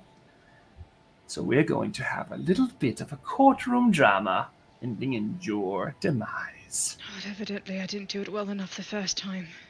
Well, we'll see about that. Come on. Put you back where he put you. And locks you in place. I've got very powerful friends now, Heldar. Yes, well, obviously so have I. She should have killed you, though. She shouldn't have left you alive. Phew. Don't worry about it. He'll be over soon. Can't just leave me here. Oh, shit. Oh, shit. Oh, fool me twice. Sean and Jackie. What? I'm. What? What did to? Yeah, you just spoke of something. Commandeer Heldar. Yep. And then you said the Dark Howler. Yeah. What? I think that suffices my question. What the hell? Do you know anything else? Apart from that, she's on the water and she's captured by bad people. Shit. All right. All right. Let's put our head together. Let's investigate. Shit. We need to find first and foremost. Does she have Ingwe with her? No, I found him in my room. Oh. Okay. Fuck. I thought that would have helped her out in some way, being an advantage to her, but that's okay. We can use Ingwe and his brilliant mind to help us track down where she is. But I can. and things like that. Hang on a second. I do have another drink. It's called. And I cast locate object to locate the parasol that I gave Celeste ages ago. What's the range on that? I honestly, I'll just 1,000 jump in feet. for a second. I'm pretty sure that Probably one is don't have it. I don't in think the I've holding. got any of my shit. Well, I mean, that would probably not be on you now, actually. No, it's probably in her room. I'd say that you probably would have taken your weapons and the sending stone and that kind of stuff that you would normally use in case there was a fight. But I'd say that your traveling gear and all that kind of crap is. You're true. Yeah, that's probably would be in your room. I'll find her parasol. She never leaves anywhere without it. All right. Ah, shit! It's still in her room. Sean's holding it in his hand. Just open your eyes. It's right there. Out of here. What else does she have that I should? I can do this again. Hang on. What do you think she brought with her? What is it? I don't know. If she was taken, she wouldn't have had much. But if she left, there's footprints here. Hang on. There's some sort of marks. Maybe she. Her boots. Maybe I can find. I'll find her boots. I try and locate object on her boots. It does not work. She is further than 1,000 feet. Shit. All right. That was fast. Well, is that? Do you have to do it every time, or can you hold on to that? Like. I got 10 minutes. All right. Let's work quick. You go check the bathroom, see if there's anything left there. You said you hit it like a bloop, right? Check to see if I think the bathroom was tossed in the bath. Maybe it only happened a moment ago. I look in the bathtub. Is there anything that's stone in the bathtub? No. Nope, nothing in the bathtub. Okay. Shit, that means they're probably not out on the dock. They're probably out on the CC. Let's go. Jean's going to look at the watermarked footsteps, right, that were leading to the door. Follow them and see where they look to lead. And Jean's going to hop out the window and try to follow the path. Where did she go out the window? Make a survival check, I'd say. Sweet. To see if you survived the drop. Ooh, I'm glad I have a good bonus because that was a natural 3, but 10, which is not great, but not terrible. Right. How much was the total you said? 10. 10. You can kind of gather that she was a little clumsy trying to do this, so I'd say that it's probably easy enough to see. It seems that she jumped onto the palisade where the guards were walking normally and went into this abandoned tower not far away. That's not towards the water, Jean. We need to go towards the water. Yeah, no, I know, but this is where she was taken. If we can find evidence, clues, something there. Unless you want to start heading down, and I'll meet you at the docks as soon as we can. I'll go to the water and see if I can track her down. You go to there and then meet me at the water. Right. Yep. Good. All right. Have you got the little totem with Ingwe? Yes. It might be It's right here. Once you get down there, it might be good. You know how to open it and close it. It might be worth opening up and getting him. That's true. I'll get him out when I get there, and we'll transform into a bird. And then... Yep. And Jean's going to investigate the area, Sure. trying to look for any evidence or clues as to what might have happened here. Any sign of a struggle or blood or anything like that. Make a general investigation check then. Okie dokie. There's a few things you're definitely going to notice when you enter, but I'll tell you that. Probably not. That's a 3 total. Well, you're not going to miss this. There's 4 dead guards inside. Some of them slit throat. Some of them look like they had swords stabbed through the back of their head, straight through the skull. There's nothing here. It's empty. And there's bloody footprints of maybe 3 or 4 people, and drag marks of 1. Shit. Okay. Jean's gonna not touch any of them. Try to avoid getting any blood on his own hands to cause any shit within the town. Just take a quick look over the guards, and then he's gonna follow the drag marks, just to see if there's anything like standoutish on the guards. Like, oh, there's clearly weapon wounds here, but is there anything else? Is there something else he needs to be concerned about? Is there evidence of like magical injury or something to that effect? Burn marks, cold. No, it doesn't look like there's any specific burn marks, any signs of magic that would have damaged these individuals. It looked like they were stabbed to death. Okay. You're not quite sure if that meant that they would have there's no defensive wounds in the sense that it doesn't look like they had a chance to fight back. Yeah, okay, these men were assassinated where they stood, in the sense of it. Okay. Essentially, yeah. All right, Sean's following the drag marks as best he can. So the drag marks themselves, they lead onto the palisades and then eventually off and into the snow. It has been snowing quite heavily, so it is a little tricky to see. So I need another survival check from here. Not a problem. Nearly the exact same roll, an 11. Okay. Right, change dice. It's a few hours ago and it's a little hard to see. You can see that the drag marks is leading towards the dock, but at some point you lose track of where they're going. All right. I'm going to take into account where I lose track about and where that faces the docks. Like basically the path I would have to walk from here to get to the docks. And then I'm going to sort of skirt around that a little bit so as to not fuck with any of the trail that maybe I didn't see and make my way back down to the docks. Try back. Sure. So you arrive at the docks and there's footprints everywhere. It's pretty hard to see anything here. It's already been a busy market for like several hours. Yeah. You can see that one of the big ships is gone. The Bartholomew is gone. The rest of the boats and ships seem to be where they are. The other similar type of ship, the Belgian Bear, is still there. It is flying some familiar colors now, though. It seems like it is under the employ, at least, of the Earl. Oh, okay. Where before it seemed like they were just like arriving. It's just the Belgian Bear.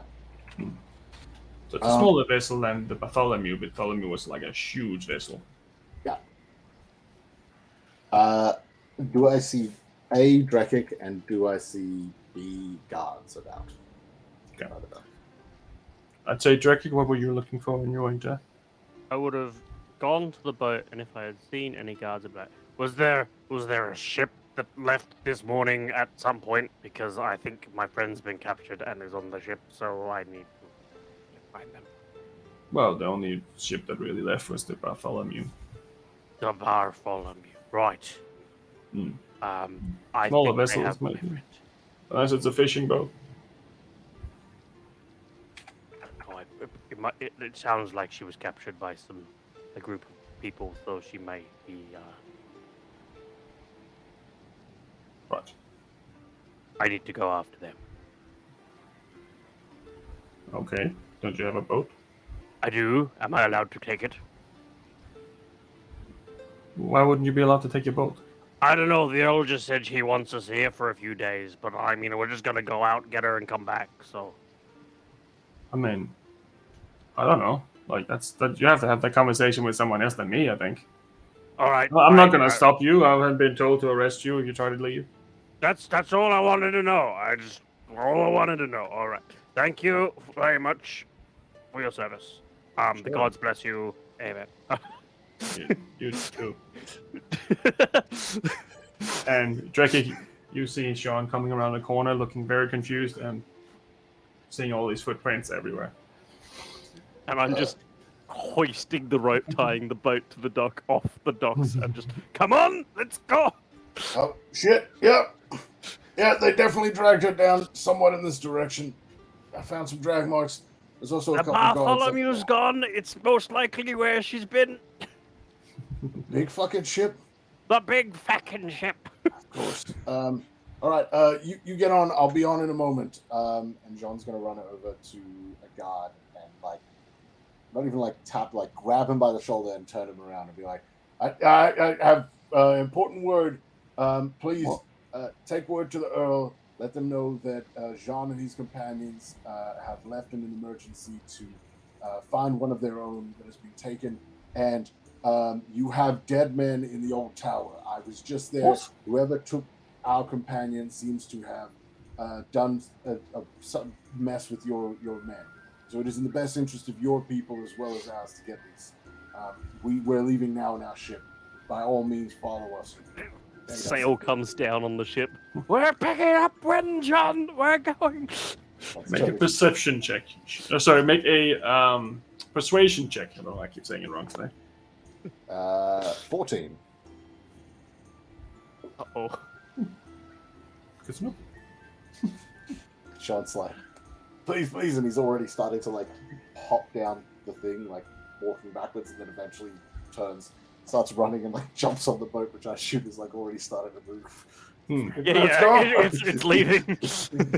I'd say roll a d20, both of you, to see how much damage was healed of this boat before you started leaving. 13. 13? I've got a 7. 20. Got a 7. So 20. So that means that it has taken 49 points. No, so it was at 29. 47 because I healed 2 points with my mending. 47. So that would be 27, right? Yeah, 27 damage to your boat. Out of an unknown number. All right. Right. So Okay, what John. are you doing? Who's sailing? What's going on? Where do you reckon they went? Looking out at the sea. So I will say at this point you have been up for an hour maybe before you started realizing something was wrong. Celeste only need 4 hours of sleep. Yeah. And she left at night, which was 8 hours ago. So you have about 12 hours behind. Maybe not 12. Maybe let's say 10 hours behind. So currently you wouldn't be able to see shit. Yeah. If we think it was 2 o'clock in the morning, and then they didn't come and find her until 12. Yeah. All right. Pretty much. Basically sitting there talking about greasy food and board game rules. Until... Let me. So this is how you play high siege stakes, yeah. where you kidnap other people. Drakik's just going to grab his amulet and plead to any god that will answer. Can I please just have a direction in where I need to go to find my friend? John gets on his knees and like stands in front of Drakik and trying to aid in this prayer. Like he's trying to jump on board with this whole gods thing, and he's standing there as well. Okay. Both of you make a persuasion check. Persuasion.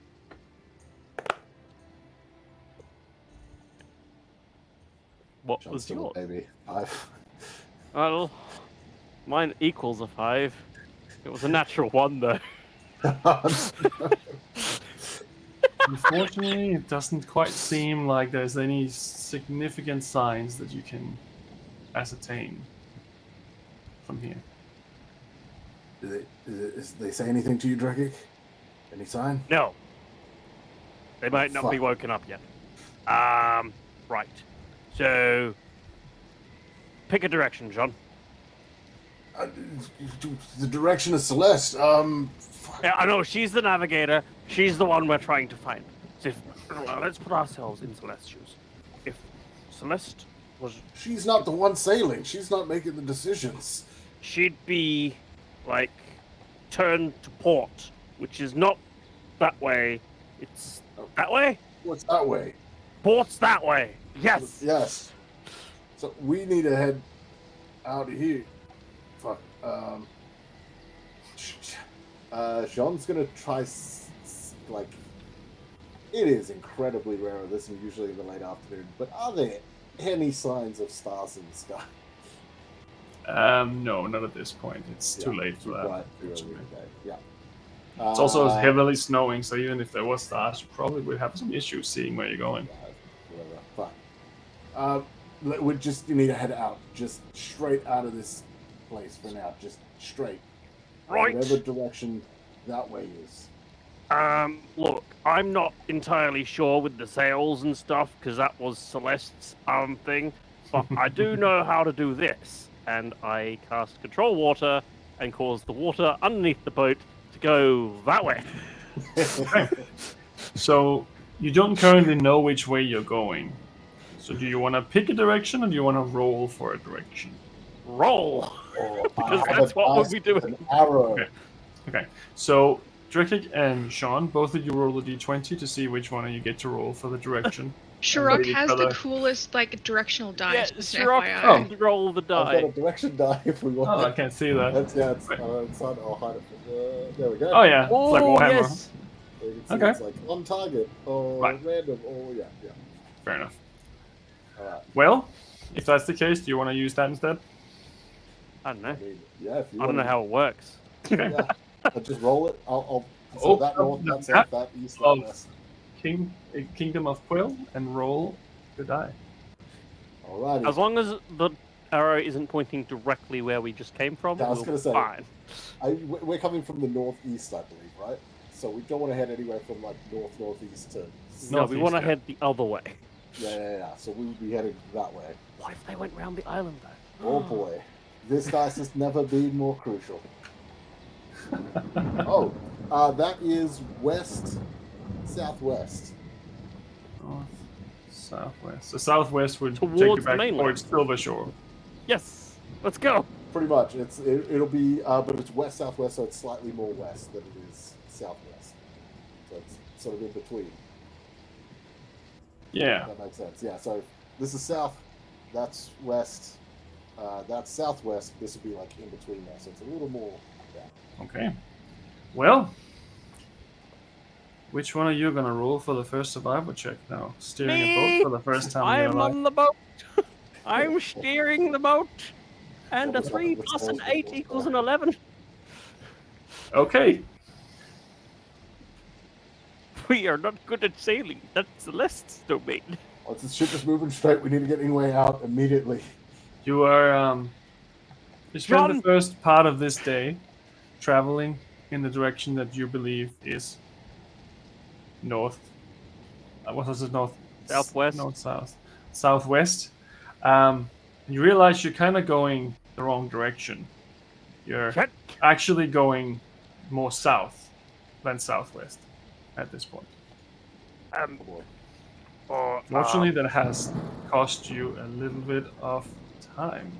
Of course it has. Are we correct? Once we realize, or is it like you head south? Once you realize that you're getting closer to Itna than you're getting to where you're going, then you can correct, and you can roll another survival check once more. Oh boy. It's my Your turn. turn. That's up to you. Do you want to do it, or do you want me to do it again? I'm impartial. We got almost the same. So, survival. I'll roll again, Okay. I go guess. for it. I got a natural 20 for a total of 28. You break through parts of this stormy weather where there's a little bit of a pocket where it's not so hard to see. And you're still unsure which direction you're going in. Then you see just the faintest glimmer of something in the horizon. Very, very far off. Do you see that? I think so. I don't know what the fuck that is, but that's where we're going. And I Yeah. cast Control Water again to get us another speed boost. Okay, so it does help you to do these, because it does speed up the journey quite a bit. As we're doing a chase now, I need another survival check to see how well you're doing. You got it. You do survivals. I'm doing survivals. Show That's another 11. Okay, you're still doing control water as well, so it still does help you, and now that you have some sort of visual, you are getting a little closer. And as you get closer, you can see, seems to be the backside of this ship that you saw at the docks, the Bartholomew. But as you see it, it's almost like it's splitting.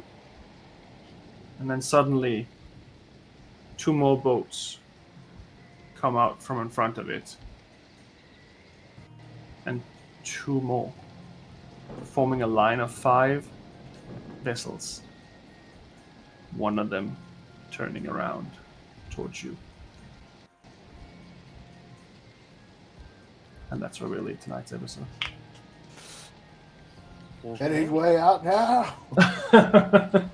Hey, Ingwe, it's time to go.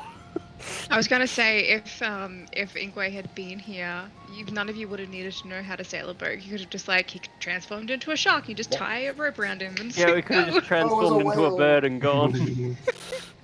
Well, Yeah, a bird. Oh, that would have been great. Oh, I've used this Control Water spell so much this session. Yeah. well, it was needed. It was needed. Well, it'll be interesting to see what happens now. It turned from one thing into another very fast. I like how we spent so long getting to Itna to then turn around immediately the next day. Bye. Well, We gotta go. Idna's not going anywhere. Celeste went and did the stupid, Well, which is strange for Celeste. Ozzy did roll pretty shit too. Backstory, emotional drive. Hmm. Makes you do I dumb can't. things. We fluked it and got the right direction straight up. Yeah. Well, I mean, I'm surprised you didn't steal the pirate boat when you had the chance, but hey, What pirate boat? the Earl. Yeah. The Earl's boat. I Yeah, was but thinking it was too big to sail with 2 people. I was like, we no, had our that's boat. not- We know how our boat works, and it's hard enough being on a boat. You don't know how it works anyway. Yeah, but man, they had a crew. We're your captain now. No questions. Let's go. Errol well, hates us, all right. I was putting some options there, but no, yeah, it's Yeah. fine. Now you're gonna have to have an interesting situation We have no cannons. A half You have no beaten weapons. versus a level 2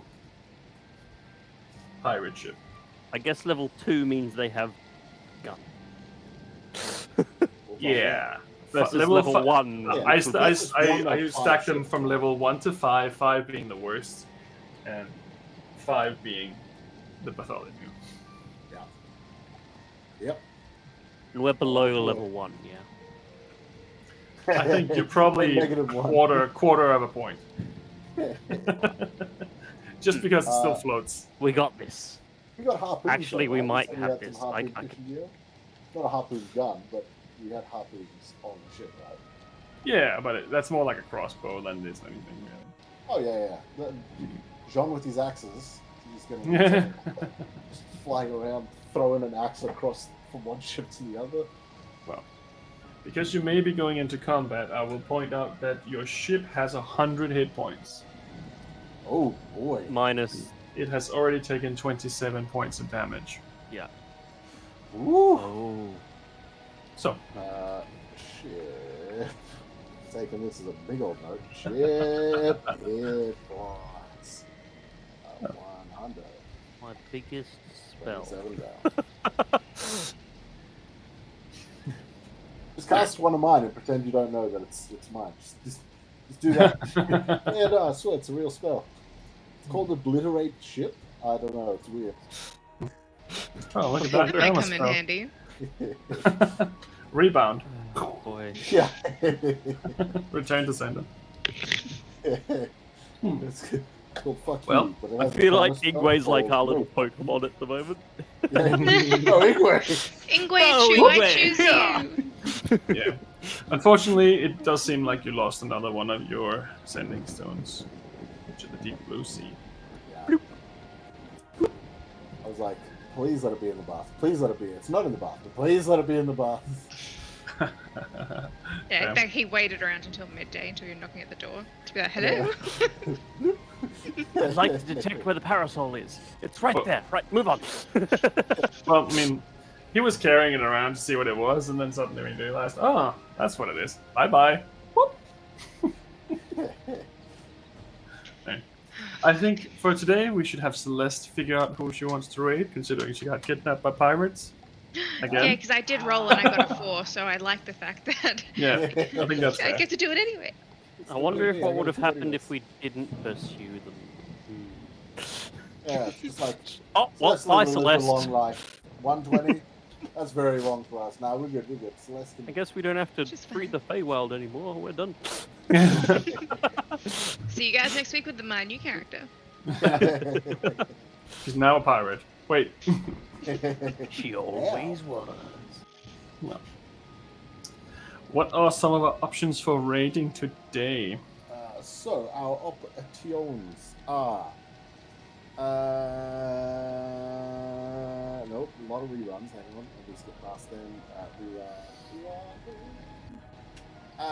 The rerun. There we go. Thematically similar, so it might be worth it. But Eldritch Scribe is doing their Kingslayers episode 45, and they appear to be fighting something whilst on a ship. We I'll get some tips. inspiration. Yeah. And thank you to our 2 followers we had today. I didn't even see that, sorry.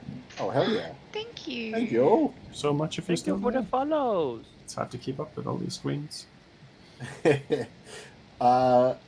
Corsair's Cove is doing their season 2 Humblewood of Midnight and Madness. Okay. And yeah, there is also a gentleman by the name of GM Workshop who seems to be doing map designs or building, it looks like. And they are currently creating the enemies there. Or maybe it's an actual... it's Chat plays D&D. There we go. Oh, cool. Yeah. That does sound cool, but I can't shake the thematic. Yeah, the stars are aligning for us to go and say hello to the Eldritch Scribe. Yep. That reminds me. I'm like, if you don't choose this, I'm sorry, but I'm going to be annoyed at you for a week. I'm gonna do it anyway. I know you think your choice matters, but it does Yeah. not. Ah, whoops, wrong name, sorry. Well, that reminds me, Captain Helva has a new gun now. Fuck him, yeah, because I took his old one. Oh, yeah. I don't know anything about this guy. The funny thing is that no one does. Well, She's tried very hard to keep this whole. Yeah. Well, Shirok knows a little from the solo moments your characters had. Sean knows nothing. Yeah. Yeah. Well, maybe you'll find out sooner or later. Or maybe she's just going to, get executed by pirates for mutiny. I thought Plump was her going off the side of the ship. I thought that was the end. Nah, that would have been hard. That would have been a very hard way of killing a character like you. I would have been very upset if that was the case. Next time. Next time. I die in just like a over the phone moment. Well, I Hey, mean, sorry, look, considering it's not working you out. three are chasing down a pirate ship or 5 pirate ships with an unarmed vessel, and one of them's turning around, men I'd on a say fishing that boat. maybe it's the other way around. Maybe Celeste is going to be the new main character. Yeah. You guys in a fishing boat being like, "We'll take you down." Go there. There they are! Ah, shit, they noticed us. Well, that wasn't supposed to happen. Now what? Oh, you're going very fast. Very fast. Upside to smaller boats, more maneuverable. Sweet. All right, raid is loading. Let's Monsters go. Raid in the chat. Monsters of Raidham! Just Thank you wait all there. for joining us. Oh yeah. Have an Let's see how awesome this rest of goes. your week. We'll see you next week for Indeed. watery mayhem. Battle on the open sea. But we just got off the sea. Now we go back on, John. That's how it works. Yeah. See? See? Sweet. Right now, in 5, 4, 3, 2, 1. I lost count somewhere. Bye! Yeah, Yeah.